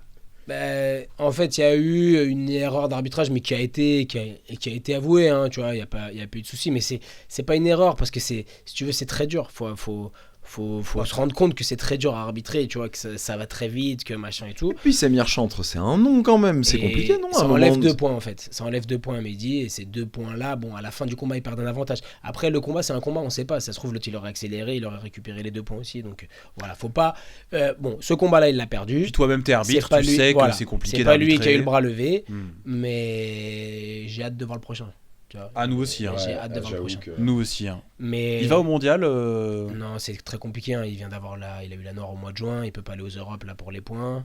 Ah, Il a fait 2 compétitions BJF parce que bon, lui, c'est compliqué d'avoir les week-ends de libre avec son taf de boulanger. Et du coup, il fallait qu'il gagne les deux. Comme il a perdu à Paris, enfin, il a fait 3ème. Et il a fait 3ème puisqu'il a perdu en demi. Après, il a fait Berlin derrière où il avait déjà réservé. Là, il a gagné. Mais donc, du coup, bon voilà. Mine de rien, c'est quand même déjà un Français qui gagne une compète en ceinture noire adulte, IBJF. Tu vois, il y en a pas. Pour non sa plus, première Il y en année. a pas beaucoup des masses, hein, tu vois, qui font ça. Donc c'est bien. Maintenant, voilà, pour revenir sur l'exigence du haut niveau et du sport, évidemment, il y a des moments où tu n'as pas envie d'aller à l'entraînement, mais il faut se faire violence parce que c'est ces jours-là, c'est ces jours où tu es mort, où tu es cramé, où tu n'arrives à rien faire, où tout le monde t'éclate, où tu as envie de jeter ton kimono et d'arrêter ce sport. Mais c'est là que tu progresses. C'est là que tu progresses. Et évidemment, le haut niveau, le vrai haut niveau, quand tu as des exigences comme celle de Lutfi, t'as peu de plaisir pendant l'année. T'as peu de plaisir sur le tatami à l'entraînement. C'est-à-dire que oui, bien sûr, t'es avec les copains, tu rigoles, tu t'amuses, etc. Mais pendant le combat, t'as peu de plaisir. Par contre, la satisfaction, le jour où t'es premier au championnat d'Europe et tu fais double gold, là, on est content. Tu valides tout ce qui a été dit par Mathias Lutfi? Ouais, bah ouais, ça c'est sûr. Hein. Le matin c'est dur, le midi j'ai pas envie d'aller m'entraîner, le soir je suis fatigué parce que je me suis déjà entraîné 2 ou 3 fois, c'est compliqué. Et t'aimes le jiu-jitsu brésilien? Non, encore j'adore ça, vraiment, j'aime ça, vraiment. C'est obligatoire, c'est- ça, tous les sports. Non, c'est pas- maintenant, passé un certain niveau, tu pourrais dire j'aime la compétition, t'es accro à l'adrénaline, t'es accro. J'avais, bon, je lisais un truc sur des sportifs extrêmes qui font des sports extrêmes, et en fait, on se rend compte que Ouais, beaucoup ils chez sont les sportifs, dopés, exactement, en fait, beaucoup. Passer un certain niveau, diversifient leur sport. C'est-à-dire que les mecs sont pro snowboarders à la base, et puis après passent à de la chute libre, exactement. Parce qu'en fait, il y a un moment, c'est même plus le sport en lui-même en fait. Ils sont exactement, ils sont accros à cette sensation-là. Et ça pourrait être la même chose. Tu pourrais demain te dire, attends, je vais diversifier un peu et faire, je sais pas moi, du pied-point, j'en sais rien. Bah non, parce que Ça en reste fait, le jiu-jitsu brésilien. je sais, en fait, le truc c'est que j'ai été vite très conscient de ce que, en fait, j'avais des objectifs et je savais que si je faisais pas ça, en fait, ça servait à rien. C'était même pas la peine. Parce que c'est quand en même fait, beaucoup de j'ai temps gâché, j'ai d'argent. pris non mais déjà mais en fait j'ai pu voir les erreurs que ont fait les gens avant moi, les générations avant moi, et en fait on en tire des conclusions. On se dit Vas-y. pourquoi. Tu peux développer ce point-là, c'est intéressant. C'est quoi que les erreurs des générations précédentes? Par Vas-y, Mathias, exemple- t'écoutes, vas-y. Balance des noms, balance des noms. Par exemple, pour moi, c'est vrai qu'on s'est si on a perdu pendant longtemps en compétition, à partir de voilà, même en bleu, en violette, en marron, en noir, au plus haut niveau, pour moi c'est parce que il y avait des lacunes techniques et pas forcément physiques. On était moins fort techniquement. Parce que voilà, on a des beaux bébés en France, hein, on en a, etc. Mais techniquement, et c'est l'essence du jiu-jitsu, hein, je l'apprends à personne, techniquement on était moins fort, on avait moins de détails, on avait moins fait de position, on avait moins. Et en fait, et c'est là où en fait j'ai décidé de maxer, c'est vraiment répéter. En fait, être techniquement, en plus avec le jeu que je fais, j'avais pas le choix que d'être hyper précis, ultra précis dans tout ce que je faisais. Et donc c'est ça en fait pour moi l'erreur que les générations précédentes ont pu faire, si je peux me permettre de le dire, hein. Mais pour moi c'est ce sur quoi aujourd'hui dès qu'on prend la ceinture violette, on se dit je vais faire que de la prépa et je vais tourner. Non, ça pourra pas marcher. Si techniquement les positions elles sont pas ultra justes, ça marchera pas. Parce que là, t'es au top de ce qui se fait en français en adulte. C'est-à-dire qu'en gros, on en a déjà parlé plusieurs fois, hein, mais c'est Julien Da Silva qui a le plus beau record, c'est-à-dire qu'il est champion du monde adulte, ceinture violette. Au-dessus, bon, il y a Laurence Cousin, mais on va parler des hommes, c'est donc Julien Da Silva qui a ce record, qui est le plus haut. L'année dernière, on était tous derrière Reda, qui n'a pas été champion du monde, et qui aujourd'hui est ceinture marron. On lui souhaite de faire les Europes, et on lui souhaite de gagner les championnats du monde, mais là, t'y es. C'est-à-dire qu'en bleu, très clairement, t'as dominé, rien à redire, genre, à part les Worlds, allez. Mais là, très clairement, t'as marqué ton nom et t'es bon. Donc maintenant, violette, déjà gagner les Europes, ce sera déjà très beau, parce qu'il y a... Là, je sais pas, hein, mais il y a que les Europes, on a des noirs ou marrons qui l'ont gagné, français. Des noirs. Des noirs, des marrons, français qui ont gagné en France. En noir, non, des marrons, oui. Marron, on a eu. Ouais, marron, on en a eu. Je sais pas, j'ai pas de. Qu'on gagne. Qui ont gagné les Europes en marron, français, je sais pas, j'ai pas de nom. Là, comme ça, là, je sais pas, mais je peux trouver. Tu vois, Dites-nous mais... en commentaire si vous connaissez, on sera très Oui, intéressés. oui, des marrons, mais en adulte, hein, on parle. Parce En que adulte, on parle que adulte. En noir, non, ça c'est sûr, à part Laurence. Mais. Bon, européo, marron, si vous connaissez. Mais bon. Européo, marron, et moi j'ai fait 2e, mais j'ai pas gagné. Et gagné, Ouais, mais il y a dû avoir des mecs qui ont gagné. Bon, t'es en violette. Je sais pas si les frères Gaillard, peut-être, si je crois. Ah si, je crois que tu as raison. Si Il a raison, il a raison. Peut-être Nicolas Gaillard. Nicolas Gaillard a gagné en marron. En marron, Je crois qu'il a raison, je crois c'est que c'est ça. Tu vois. Peut-être qu'il nous avait parlé. Il a gagné en 57, 5, en galop, je crois. Là, comme ça, je sais pas, faudrait vérifier, mais je sais qu'il y en a eu. C'est sûr qu'il y en a eu. Bon, bah ils nous diront si vous entraînez à Toulon, dites-nous si votre prof est bien champion d'Europe marron adulte. Donc là, bref, pour reprendre, là t'es en violette, t'arrives au top de ce qui s'est fait quasiment au niveau français pour les Europes et les mondes. Tu le sens bien, ça? Je pour sais toi pas si je suis au top de ce qui s'est fait en France actuellement, mais Ah non, ce qui fait par le passé. Pas actuellement. Ce qu'il voulait dire, c'est que quelque part, tu vas arriver là à le plus haut. Ça a été donc Julien Da Silva en violette, champion du monde. Ouais. Tu arrives à ce niveau-là Ouais. aujourd'hui. L'an dernier, il y avait Reda, qui a raté le coche. C'est ça qu'on veut dire. D'accord. Touche. Il a quand même gagné les Europes. Ouais, il a pris les Europes, il a fait une médaille au PAN, etc. Non, mais après, ça reste la grosse polémique. Les Européos ou les World, lequel est la compétition la plus compliquée? Il y a une espèce de discussion comme ça autour de ça. Mais les championnats du monde, les champions du monde en ceinture violette adulte, C'est pas mal quand même. C'est quand même compliqué. Bah, quand même. en fait, c'est vrai que quand j'étais bleu, je regardais la violette, je me disais putain, quand je vais arriver en violette, ça va être la bérésina, genre je vais me faire éclater, je vais me faire ouvrir en deux. Et parce que je voyais les mecs, je me disais putain, mais c'est en fait, l'an passé quand j'ai pris les Europes en bleu, je regardais les KT de violette et je me disais ça va être chaud. Ça va être chaud. Je crois que ça sera la fin de carrière. Bah ouais, mais j'arrête.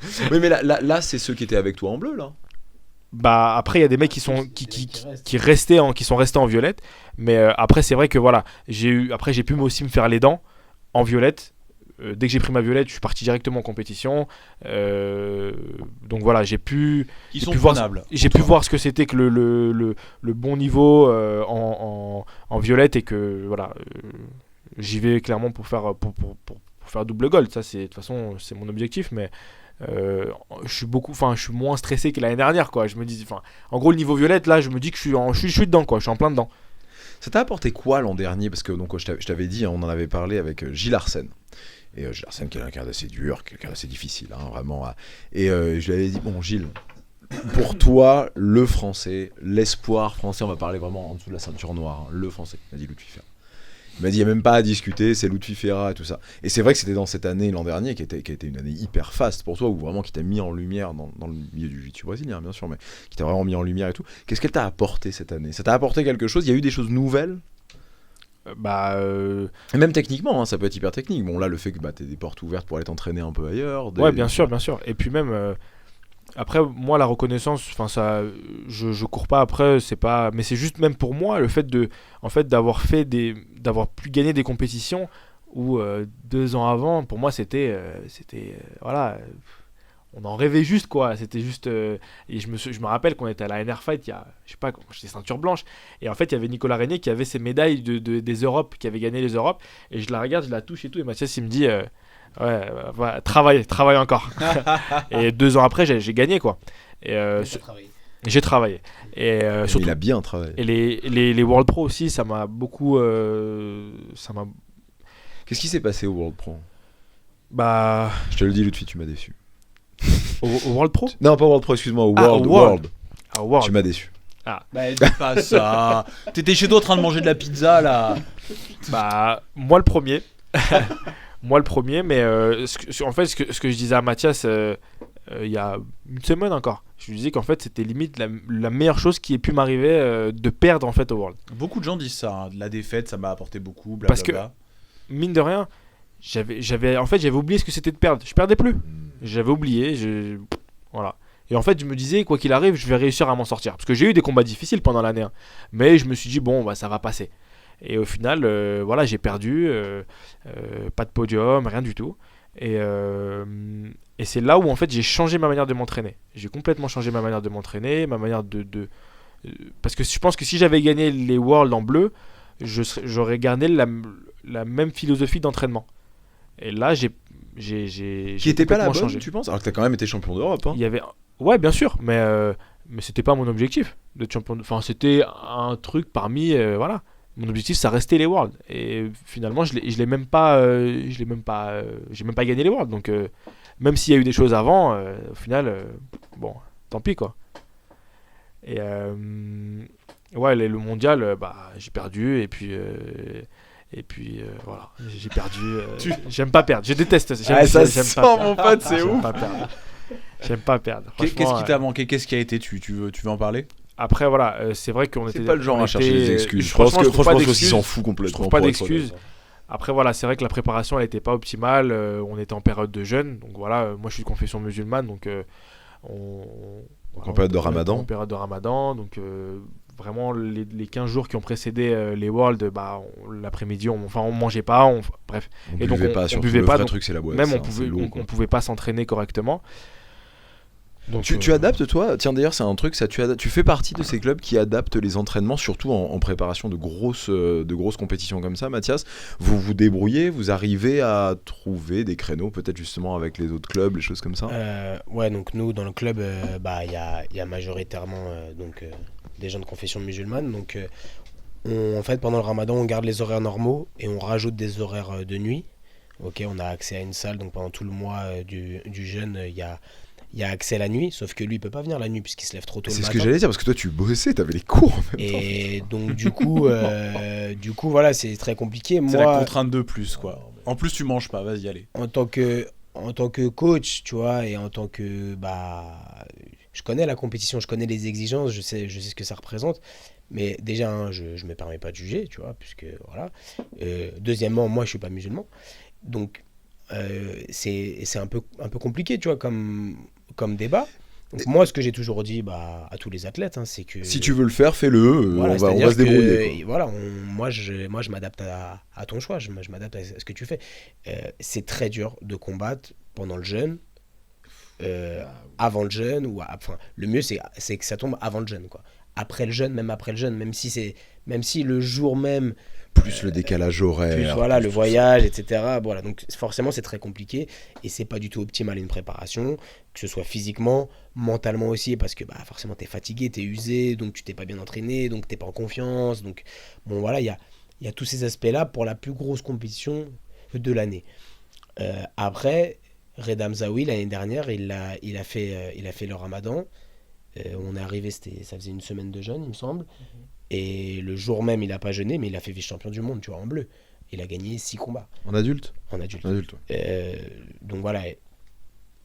Ça peut être aussi une force, ça peut donner aussi une force, tu vois. Ça peut donner un état de grâce aussi. Mais je reste sur la vie physiologique qui fait que c'est pas optimal. Mais Tu te voilà. sentais comment en arrivant? Mais il était cramé, franchement, je te dis. À la fin. Il osera pas le dire, c'est Non, ça? mais après, moi, en fait, à la fin du premier combat, je savais, tu vois, j'avais analysé le tableau, je savais contre qui il combattait, je savais que le mec, il était bon. C'était un mec que clairement il bat, tu vois, mais fort. Un combat dur, tu vois, un combat dur. Et après, bon, on n'a pas eu beaucoup de chance, mais quand il est sorti du premier combat, j'ai dit à son frère, j'ai dit aujourd'hui, ça va pas le faire, tu vois, ça passera pas, tu vois. Et parce que j'ai vu, il est sorti du premier combat, il a gagné d'un avantage. J'ai vu sa tête, il était oxy. Et Ça s'est vu, hein, et pour je être savais honnête, qu'il ça restait s'est vu. 6 combats derrière, tu vois. Oh là T'imagines Ça s'est vu. machin. Et puis après, en fait, on a pris un mec, c'est assez rare, on peut le souligner, mais le mec, le premier combat, il reste 4 minutes dans un triangle fermé, mais t'hallucines, fermé. Il est rose, violet, bleu, machin. Il tape pas, il sort du triangle, il passe la garde du mec et il gagne, tu vois, le premier combat. Et lors du combat avec Lutfi lui met un triangle, tu vois. Et dans ma tête, en fait, je revois le combat d'avant, je dis putain, il tape pas en triangle ce mec, tu vois. Il y a des mecs comme ça, tu vois, où c'est une position dans laquelle ils se sentent à l'aise. Alors des fois, ça va être une autre position, tu vois, ça peut être une clé de bras ou ça peut être autre chose. Mais tu vois, par exemple, nous, au club, on a Ilyes Barafan, tu le fais pas taper en clé de bras. Tu peux le prendre en clé de bras, tu le fais pas taper en clé de bras, il sort. Ok, c'est très rare qu'il tape en clé de bras. Je crois que je l'ai jamais vu d'ailleurs taper en clé de bras, mais bon. Ok, si je l'ai vu une fois, il s'était fait une déchirure au pec. Tu vois, bref. Donc, tu vois ce que je veux dire, c'est-à-dire qu'il y a des mecs, voilà, tu vois, c'est des mecs, c'est leur position. Et je le vois dans le triangle de Lutfi. Donc évidemment, je lui dis vas-y, Ajus, serre et tout ça, machin. Mais il tape pas, ce fils de Tu vois, il a pas tapé, et au final, il passe en plus en sortant du triangle, plus ou moins, avec un e-slice bizarre à gauche, tu vois. Tu vois, il reste 20 secondes. T'as relâché à la fin. Bah, il était cramé. C'est T'as pas quelque chose qu'il a relâché relâché. à la fin. Je pense pas qu'il est relâché, je pense que c'est son corps qui a. Tu vois, c'est pas lui.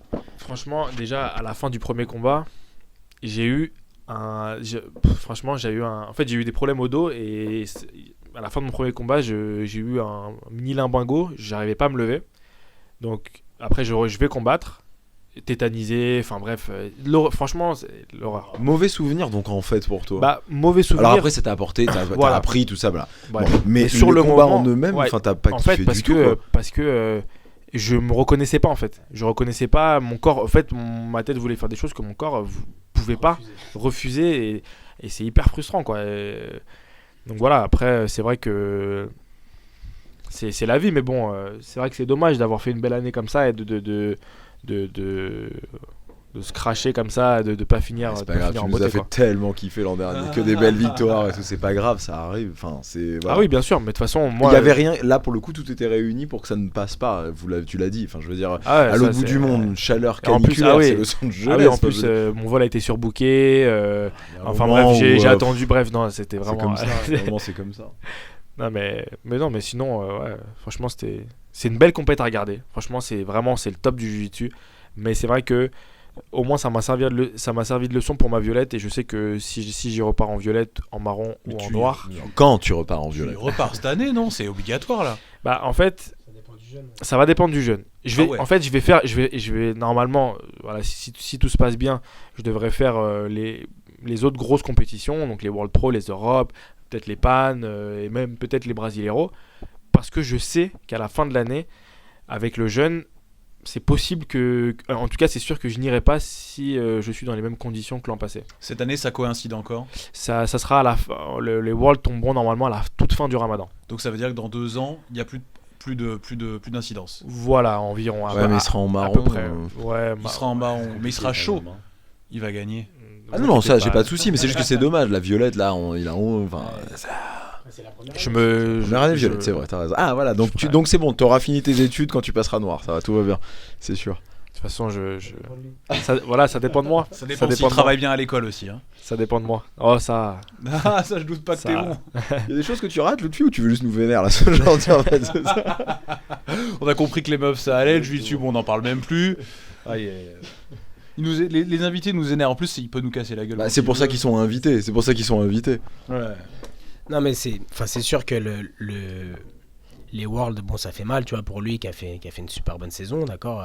Bah, on peut aussi, un peu le cas aussi de Reda Meptouche, bon, qui a fait un parcours un peu plus honorable, mais qui a échoué, tu vois, hélas, tu vois, qu'on lui souhaite tout le meilleur pour la suite, de toute façon. Mais Bah, un parcours un peu plus honorable, tu dis sur l'année, parce qu'il a juste fait les pannes en plus. Hein, non, c'est non, tout. non, non, sur les Worlds, parce qu'il perd en quart de Ah finale. oui, sur les Worlds, d'accord, Il excuse-moi. perd en quart de finale contre le mec qui gagne, il perd à la décision, bon, voilà. Mais il a fait un Ouais, super mais il combat. dirait, s'il était là, il te dirait perdre c'est perdre. Ah hein, bah, je veux dire, perdre, que ce c'est soit perdre, tout de hein, suite, c'est machin, comme il ça, aurait non, pas mais du ça, tout, voilà, pareil. mais bon, c'est pour ça que je dis juste un parcours un peu plus honorable. Mais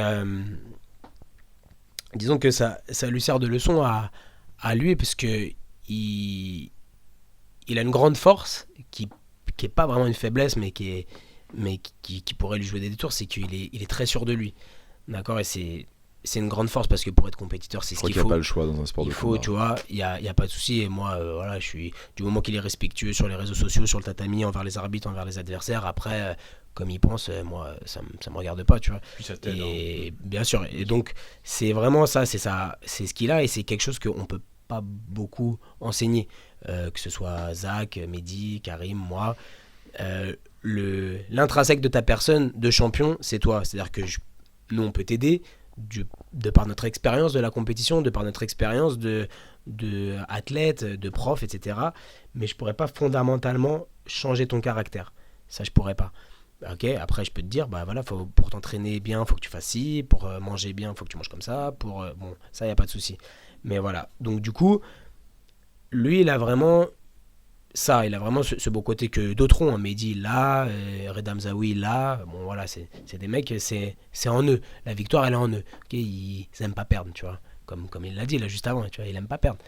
Mais du coup, le fait de perdre, ça lui a forcément donné une très grosse leçon. Surtout que c'était un gros échec, c'était quelque chose dont il rêvait. Et voilà, c'est pour ça que par exemple, quand l'année dernière, je l'ai forcé à faire l'absolute, je savais qu'il était mort. Il avait fait 7 combats. Je savais très bien. Je savais qu'il était mort. Il me disait non, je veux pas faire. Je disais mais je m'en fous de ce que tu veux, moi. Je dis tu vas faire. Tu vas faire. Je savais très bien que il risquait de perdre, il allait sûrement perdre, tu vois. Parce que déjà, ce qui est compliqué, c'est que il y a certaines bleues qui combattent très tôt le matin et qui font l'absolute à 18h. Qui reviennent. Et ils ont récupéré 6 heures, tu vois. Même si le mec, il a fait 5 combats le matin. Exactement. Lui, c'est vraiment, il a eu son podium. On est parti à la cafette. On a pris un petit sandwich et il est retourné combattre. Et il était oxy, il était cramé. Mais moi, pourquoi je l'ai forcé ? C'est parce que je voulais que il se rende compte des capacités qu'il avait, du chemin qu'il lui restait encore à faire pour faire double gold. Parce que quand tu vois les grosses têtes d'affiche, la catégorie, ils s'en foutent, c'est la routine ça. Venir prendre sa caté, c'est la routine. Ce qu'ils veulent, c'est double gold. Mais Regali, quand il venait, c'était double gold, double gold, double gold. Et plein d'autres, hein. On peut en citer d'autres. Mais voilà, c'est-à-dire que si tu veux être bon, ou si tu veux être très bon, ou si tu veux être exceptionnel, la marge, elle n'est pas si grande finalement. Mais il y a une différence. Et donc voilà, moi, aujourd'hui, ce que je lui dis tout le temps, et ce que je dis aux autres aussi, hein, c'est que gold, ça me suffit pas. J'en veux 2. J'en veux 2. C'est double gold, tu vois. Et après... évidemment, s'il est champion d'Europe dans 5 AT et qu'il perd l'absolute, je suis super content, tu vois. Voilà, il n'y a pas de souci. Mais voilà, l'objectif, il s'entraîne dur, c'est double gold. C'est les deux, c'est la catégorie, c'est la routine. Et après, on va au charbon à l'absolute.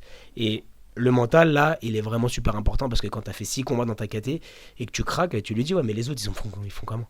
Comment ils ont fait les autres avant toi ? Ils ont fait ça, tu vois, ils ont fait. Et donc, cette défaite-là, vraiment, je sais qu'elle lui a servi à mûrir et à penser vraiment comme vraiment le vrai champion qui vient pas gagner sa catégorie mais qui vient écraser le truc, tu vois. Et c'est vrai que c'est là où en fait j'ai eu le déclic parce qu'en fait j'ai perdu les Worlds et après j'ai eu un problème de dos et donc Mathias pourra t'en parler, ça a remis, enfin moi je pensais que c'était la fin de la carrière, genre ça y est, je me suis dit ça y est, c'est fini, voilà. Donc en fait, j'ai été écarté des tatamis pendant 5 semaines à peu près. Et donc, juste après les Worlds, je suis parti à l'ACB, les mondiaux de l'ACB en Russie. Donc, bon, ça, j'ai gagné. Et après, en fait, j'ai fait une coupure. J'ai arrêté. Parce qu'il fallait que je répare mon dos. Et en fait, je ne savais pas si ça allait tenir, si ça allait empirer. J'en avais aucune idée. Et du coup, c'est vrai qu'après ça, je me suis rendu compte de la chance que j'avais d'être sur le tatami. Et c'est là où je me suis dit, bon, bah. Foutu pour foutu, j'avais déjà trop donné dans le jiu-jitsu pour me dire, en fait, pour rester dans cette espèce d'amateurisme qu'on peut avoir, en fait, je me suis dit, les meilleurs des meilleurs, les Meregali, enfin moi je m'inspire beaucoup des mecs comme ça, les Mendes, vraiment, les mecs pas forcément qui physiquement sont ultra forts, mais techniquement c'était des génies incroyables, tu vois. Et moi je m'inspire beaucoup de ces mecs-là.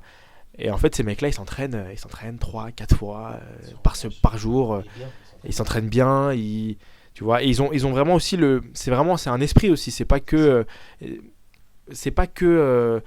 s'entraîner en fait. C'est vraiment être dans le. Il y a une curiosité, il y a une espèce de patience. Exactement. Et il y a aussi le fait de se cultiver, vraiment d'être un champion, mais pas forcément que dans le jiu-jitsu, parce que demain, je veux être un champion aussi dans mon métier. Je veux être un champion dans tout ce que je fais. En fait, et le jiu-jitsu c'est juste la face cachée de l'iceberg, on va dire. C'est un truc en plus pour toi, le jiu-jitsu brésilien. Bah non, ça serait vous mentir que de dire ça, parce que je m'entraîne quand même, mais ça fait partie aussi, voilà, j'ai mon métier. C'est pas ta finalité, c'est ça que en fait.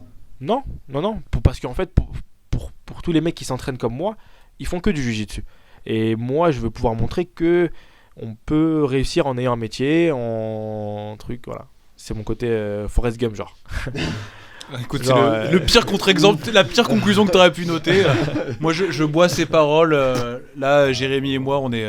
Mais par contre, voilà, c'est vrai que après, il y a des sacrifices. Il y a pas de. En fait, du lundi matin, 6h30 au vendredi soir, 23h, il n'y a pas de copains, il n'y a pas de filles, il n'y a pas de sortie, il n'y a pas de. Voilà, C'est-à-dire que le week-end, tu t'amuses quand même. Le week-end, je mets tout off. Je vais au resto avec des copains, je profite, etc. Parce qu'il faut, ça fait partie aussi de l'entraînement. Le repos, même dans la tête, sortir, se détendre un peu, tranquille, voilà, aller regarder un film, enfin tranquille, voilà, Mais par contre, du lundi au vendredi, là, là c'est dur. Là, c'est très très dur. Si demain ça s'arrêtait complètement, il n'y avait plus de jiu-jitsu brésilien. Tu dois arrêter. Tu vas faire quoi? Ah voilà, bah oui, mais c'est ça. Non, mais je suis dans l'immobilier, je suis très bien. En fait, je parlais surtout au niveau du temps en fait. Qu'est-ce que du tu temps ferais? Tu dormirais déjà, ce serait dingue. Non, je trouverais forcément autre chose. Je trouverais forcément autre chose dans quoi, mais pas forcément un sport. Hein. Je trouverais forcément une activité, quelque chose dans quoi m'épanouir, on va dire. Il écrirait des bouquins. Je sais pas encore, mais je ferais quelque chose. Ça c'est sûr. Je m'entretiendrai. Je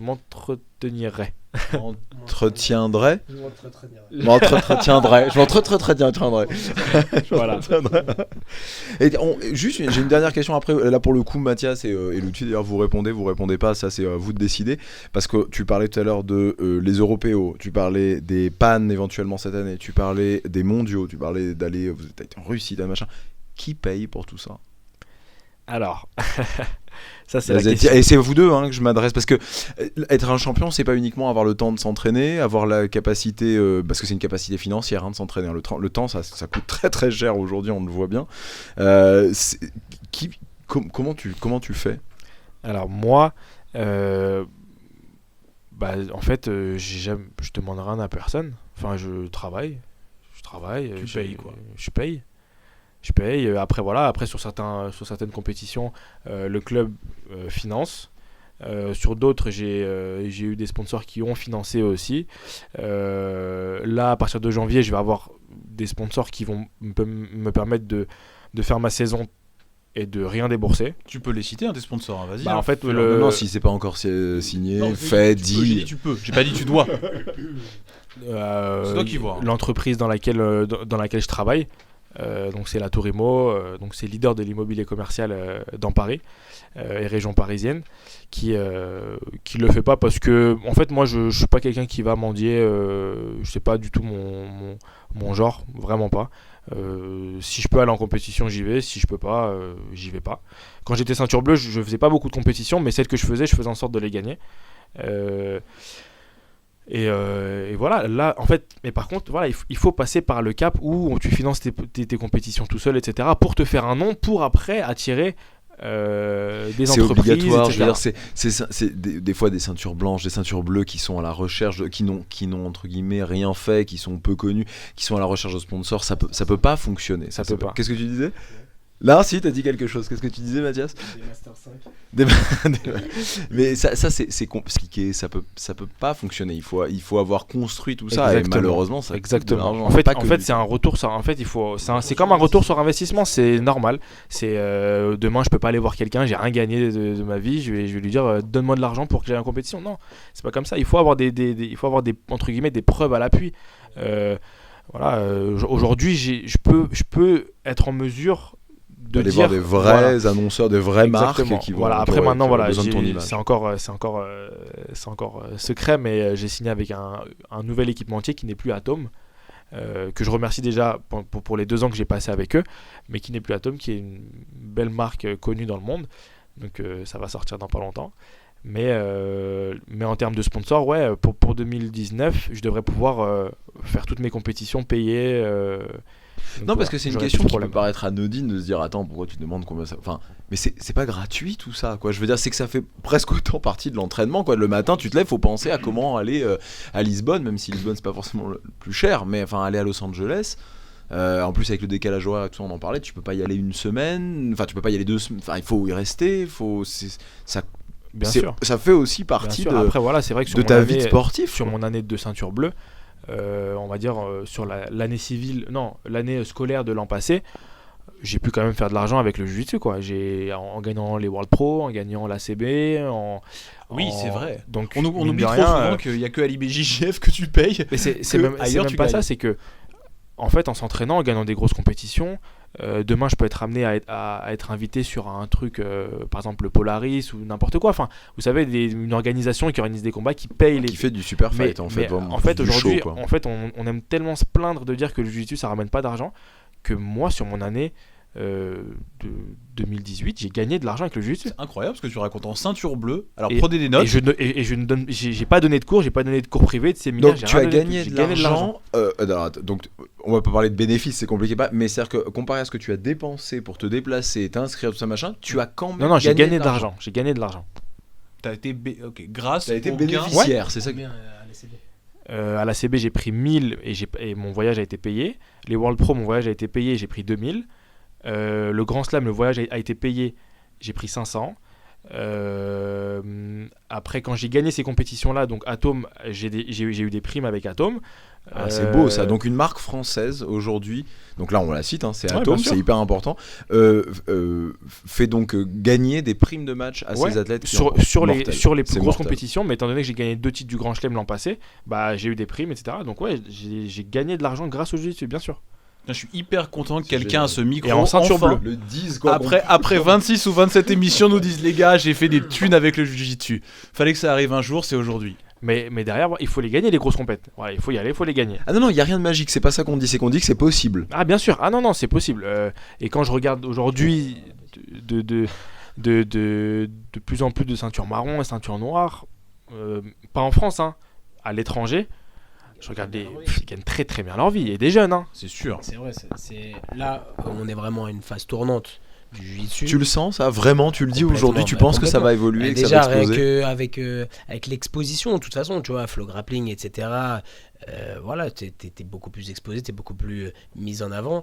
Là, je vois, il y a une petite de la GF Team, la Maïssa Bastos, là, qui a gagné, elle a gagné, là, elle a facturé un truc ignoble, là, elle a gagné la ceinture de l'EBI, là, et dit bravo international. Je crois qu'elle a pris $24 000. Donc, tu vois, elle vient de Ah, prendre. l'IBI c'est autant. Ouais, pour les filles en plus, hein. Et je crois que pour les mecs c'est 32.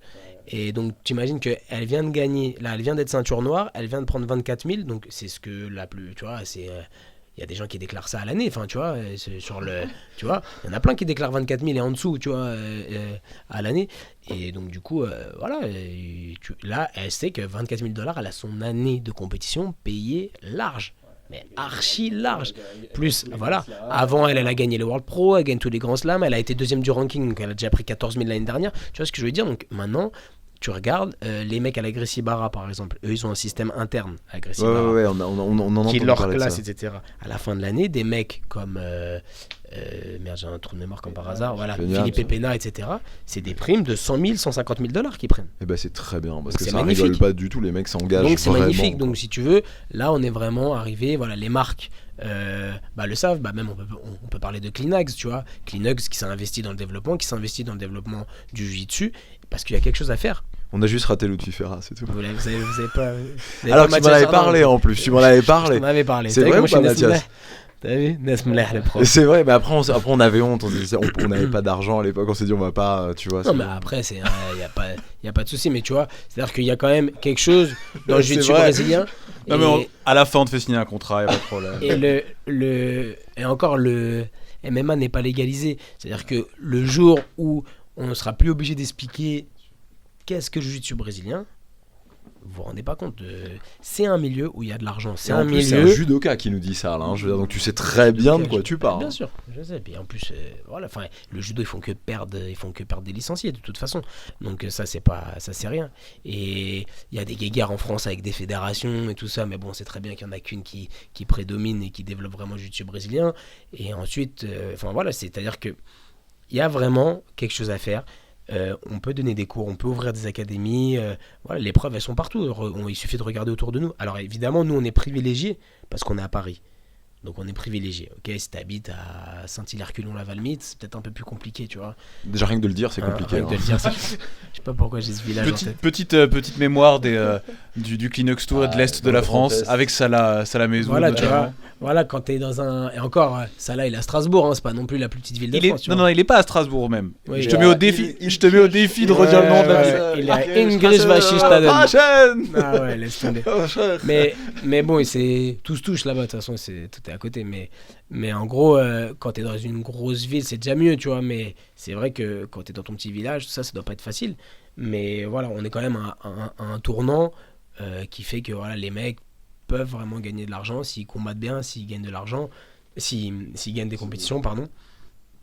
Et voilà, on voit voit maintenant les violettes, marron, noir de la nouvelle génération.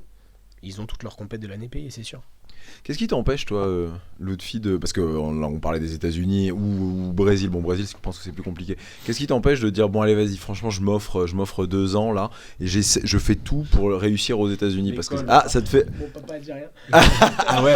Il t'a dit tu bouges pas d'ici. Non, franchement, Il a un accent un peu j'ai. allemand, son Non, papa. ouais, c'est vrai un peu. Ouais, mais il vient d'Ilkirchenstrasse. Franchement, la question, elle s'est jamais posée. Je me suis jamais dit. Parce que voilà, j'aime ce que je fais aussi à côté. Et ce qui me donne envie aussi de m'entraîner, c'est aussi c'est aussi comment dire, le temps aussi que je mets au travail. Et je me dis, bon, là je suis au travail. Là, je vais à l'entraînement. En fait, j'aime pas avoir du temps libre à rien faire, à ne pas être marrant, productif. toi, tu utilises le temps au boulot. En fait, quelque part, il te sert un petit peu à décrocher du sport. Ouais, mais derrière, le temps au boulot, ça sert aussi à. Voilà, on est aussi hyper T'en actif. sers de motivation. Ouais, c'est ça, parce qu'en fait, la dernière fois, je regardais une vidéo où les mecs disaient en fait, vous avez. On pourra jamais empêcher Mathias Jardin de faire un petit peu de réseau social, tu vois, c'est compliqué. Non, je regardais une vidéo qui disait, bah en fait, voilà, vous avez, hormis quand vous dormez, vous avez 16 heures pour réussir. Et moi, en fait, j'ai vraiment pris ça à la lettre et que, en fait, les gens, quand ils s'entraînent le matin, ils vont se rentraîner le midi, bah entre-temps, bah moi, je travaille. Et quand ils s'entraînent le midi et qu'ils vont se rentraîner le soir, bah moi, je m'entraîne le midi, mais entre-temps, bah moi, je travaille. Et donc, je suis productif et donc, voilà, je crée de la richesse. Mais t'es jamais épuisé. Il veut pas se laisser tranquille. T'as pas un moment où tu dis franchement je décroche, laissez-moi tranquille, je veux juste passer la semaine sur mon canapé quoi. Bah, à manger des chips. Après voilà, après les championnats d'Europe, après les championnats d'Europe, je vais prendre une semaine où je vais partir au soleil pour me détendre. Non, chez toi, rien faire. Bah le week-end. Ok. C'est important de divaguer, hein. Le week-end, c'est de divaguer quoi, de rien faire. Le week-end, je ne fais rien. Genre, il dit ça avec une conviction. Faudrait que vous voyiez quand il dit rien. C'est-à-dire que je me lève le matin, enfin je vais me lever vers 11h parce que voilà. Et toute la journée, je peux végéter à rien faire. T'as toujours été comme ça en cours et tout, ça a toujours été comme ça? C'est-à-dire? Bah t'as toujours été à fond, et puis le week-end, tranquille. Ouais, enfin c'est vrai que ça fait depuis longtemps que c'est comme ça. Mais là, c'est vrai que quand on rentre général, t'as pas découvert ça avec le boulot et le jiu-jitsu brésilien. Non, j'ai toujours aimé être actif, etc. Mais en passant violette, je savais que c'était soit je diminuais totalement. Ça, la question s'est pas posée, mais il fallait que je mette le curseur encore plus haut. Et donc du coup, voilà, j'ai décidé d'avoir ce train de vie là et ça me va très bien. Ouais, hein. Moi je suis Lutfi, on se connaît pas très bien, on a vraiment parlé une fois. Et je suis encore une fois je crois qu'il a pas envie d'aller plus loin, il m'a dit c'est bon, ça suffit. Il m'a dit c'est bon, on en reste là. On va en rester là. Ah mais je suis toujours hyper surpris. Il a 21 ans, hein, celui qui vous parle, hein. Il faut que vous compreniez là, hein. Prenez-en de la graine. Hein. Je le sens plus mature que nous. Hein. Ouais, alors bon, est-ce que ça c'est vraiment tu vois, est-ce que c'est vraiment un point? Mais ouais, non, si c'est vrai. Et ce que tu dis, c'est aussi ce qu'on avait senti avec Reda. C'est le côté champion, parce que tu le disais tout à l'heure, Mathias. Il y a une attitude. C'est pas que gagner, c'est pas que tu l'as très bien dit tout à l'heure. C'est une attitude. C'était cool. Ouais, carrément. Ouais, vraiment super bien. Qu'est-ce que tu dis, Mathias, à Lutfi pour l'encourager pour les Europes? Tu les tous. T'es du genre à encourager? Ou Ouais. t'es plus du genre, bon allez les gars, de toute façon vous avez pas le choix, vous gagnez, sinon vous revenez pas. Non, je pense que je suis derrière eux, je pense. Enfin, ce serait plutôt à lui de répondre, mais. C'est un espèce de Mario Race. Redis ça. C'est un Mario Race. Non, c'est. Moi, je me souviens, en fait, j'ai la vidéo de mon combat aux Europes et en fait, j'ai regardé sur Flow Grappling. À chaque fois qu'il coach, c'est vrai qu'en fait, il est beaucoup là à dire c'est bien ce que tu fais, tu vois, genre en fait, même quand tu fais, enfin, pas quand tu fais de la merde, mais en gros, il est toujours positif. Tu vois, c'est excellent, super, parce qu'il sait que dans la tête, moi je me souviens de ma finale aux Europes, j'ai gagné la décision. Et jusqu'au bout, en fait, il fallait être là, quoi. En fait, il fallait me pousser. Et du coup, bah, en fait, d'avoir quelqu'un derrière toi qui te dit c'est bien, c'est excellent ce que tu fais, continue, alors que je faisais rien de particulier, tu vois ce que je veux dire? Bah, c'est hyper important, tu vois, d'avoir ce côté-là. Et c'est ça qui est bien à la Z-Team, c'est qu'on a aussi Zach, ça va être vraiment le prof qui techniquement est vraiment ultra avancé, etc. On a Mathias qui est vraiment là aussi pendant les cours, mais qui est vraiment là pendant les compétitions, etc., qui a vraiment un regard sur la compétition. Et on a Karim, Mehdi, etc. Mais c'est bien parce qu'on a plusieurs facettes en fait. Et c'est hyper important. En fait, voilà, on est archi complémentaires et on n'a pas juste le head coach qui a toutes les casquettes. Ah, je sais pas vous, mais si j'avais 300 000 euros, je les mettrais direct. Voilà. Là, les deux, ils m'ont Si tellement. vous nous écoutez, là, il y en a qui ont de l'argent peut-être derrière. Direct. On a les chiffres de Castagne FM, juste pour info, on a dépassé sur YouTube les 300 000 minutes d'écoute. Bon, alors ça paraît beaucoup, ça n'est pas tant que ça, mais c'est pas mal quand même. Hein. Il y a bien un mec qui a 300 000 euros à mettre. Par minute. Ah tiens, et si on faisait une sorte de téléthon de la minute, Chaque on met 1 euro par minute et on paie. T'imagines? Qui ferait ça? C'est plus cher du téléphone rose, hein, mon pote. Hein. Ça en ferait. Mais voilà, si vous avez 300 000 euros, mais mettez sur la Z-Team, écoutez-moi cette équipe là, si ça vous donne pas envie, moi ça me donne envie. Moi, j'ai rien à mettre, mais vraiment j'encourage ceux qui ont de l'argent à mettre de l'argent. Là t'es hyper enlevé et tout, et ça fait plaisir, même moi tu m'as motivé, mon pote. Je sais pas ce qui s'est passé. Il va s'inscrire à la Z-Team. C'était hyper feel good, c'était un bonheur de vous écouter, vraiment, c'était hyper cool. C'est gentil, je suis c'est très gentil. content. Et d'ailleurs, c'est pas fini. Pourquoi c'est pas fini? Parce que je sens qu'on va retrouver Mathias Jardin extrêmement bientôt. Extrêmement. Ah oui, c'est extrêmement bientôt. Oui, mais je suis fatigué là. Non, mais ça se dit. Ah oui, c'est Coucou de Noël, excuse-moi. Au prochain épisode, parce que qu'est-ce qui se passe au prochain épisode, Jérémy? Alors, au prochain épisode, mon cher Adrien, nous allons décortiquer un petit peu le programme des championnats d'Europe. Et on va. J'ai entendu dire. Voilà, exactement. Donc, vas-y, parce que je te sens, t'es chaud. J'ai entendu dire que Castagne FM allait couvrir les Europes. IBJJF. Des rumeurs qui courent avec pas une émission, mon cher Jérémy. Pas une émission. Pas 2 émissions. On peut dire 3 émissions. 3 émissions. Une avant, pendant et après. Oh là là. Mathias, tu seras avec nous à chaque fois? Je suis là. Ce programme incroyable. Cool. Ça va être bien. Donc on vous prépare avec Alex Campos comme l'année dernière qui avait. No Salada. Hashtag No Salada. Je sais pas ce que ça veut dire. T'inquiète pas, les gens du jiu-jitsu comprennent. Ça paraît assez clair quand même. On vous prépare. Non, j'ai pas compris, mais je comprends rien moi. Hein. Moi je suis animateur, c'est tout. Hein. Le jiu-jitsu, tu sais. On vous prépare une émission juste avant pour vous dire qu'est-ce qu'il faut regarder, pourquoi est-ce qu'il faut regarder, pourquoi ça va être génial. On va vous faire une émission. On va parler des tapis, comme ça, les horaires, ça, vous aurez tout aussi pour pouvoir suivre tous nos athlètes français, parce que c'est important qu'on se soutienne tous. Exactement. On fera une émission sur place, probablement pour débriefer les premières ceintures, bleu-violette, probablement. Ouais, mais ça à peu près, là, depuis Lisbonne. Alors on vous me fera pas en direct, hein, mais on le mettra en ligne de là-bas en espérant qu'on ait du bon. Mon pote, je savais tout ça, mais rien que je t'écoute, j'ai envie de l'écouter là. Ouais, il va y avoir des DJ qui vont mixer en live. Des femmes, de la thune. Et ensuite, on vous fera un super débrief de dingue pendant peut-être 3 à 5 heures, connaissant Alex, sur ce qui s'est passé. Oh, Mathias Jardin aussi, regarde, il a le micro là, tu sais, bon alors ils vont la fermer, maintenant je vais pouvoir enchaîner. Je suis prêt. Ça va être mortel, voilà. Si vous aimez le jiu-jitsu brésilien, foncez dedans. Voilà. En tout cas, Castagne FM va tenter de donner le meilleur pour vous. Voilà, pour ceux qui n'ont pas la chance d'y aller. Et même ceux qui y seront. Bah ouais, bien sûr, ça sera mais pour ceux qui n'ont pas la chance d'y aller, c'est pas mal, tu vois. Ça permet de vraiment essayer de vivre un truc. Et d'ailleurs, ceux qui nous verront là-bas, qui voient soit Alex Campos, pour ceux qui le connaissent, Mathias Jardin, ça a priori les gens le connaissent, Adrien ou moi-même, n'hésitez pas à venir nous voir si vous avez des questions, des choses que vous voulez qu'on aborde pendant, après, avant, vous l'a dit.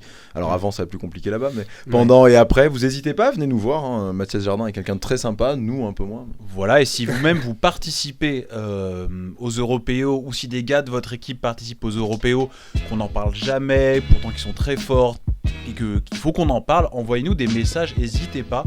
On notera avec intérêt tous les noms, on demandera à nos consultants, parce que c'est ça qu'on a, on est consultants, et eux ils donneront leur avis, on essaiera de vous suivre. Donc voilà. Et je me sens comme Marcel Desailly. C'est magnifique. Ah ouais, t'es un retraité, mon pote. Je deviens consultant de JJB. Sur Castagne FM. Sur Castagne FM. Ah ouais, Eli Boop. Ah ouais. Bon merci à tous. Merci à vous les gars en tout cas. Vraiment, merci beaucoup les gars, c'est toujours un plaisir de passer dans votre studio. Merci beaucoup Adrien. Salut Jérémy, à la prochaine. Merci de m'avoir reçu, de nous avoir reçus. Et à la prochaine. Merci Lutfi, ciao. Avec plaisir, salut.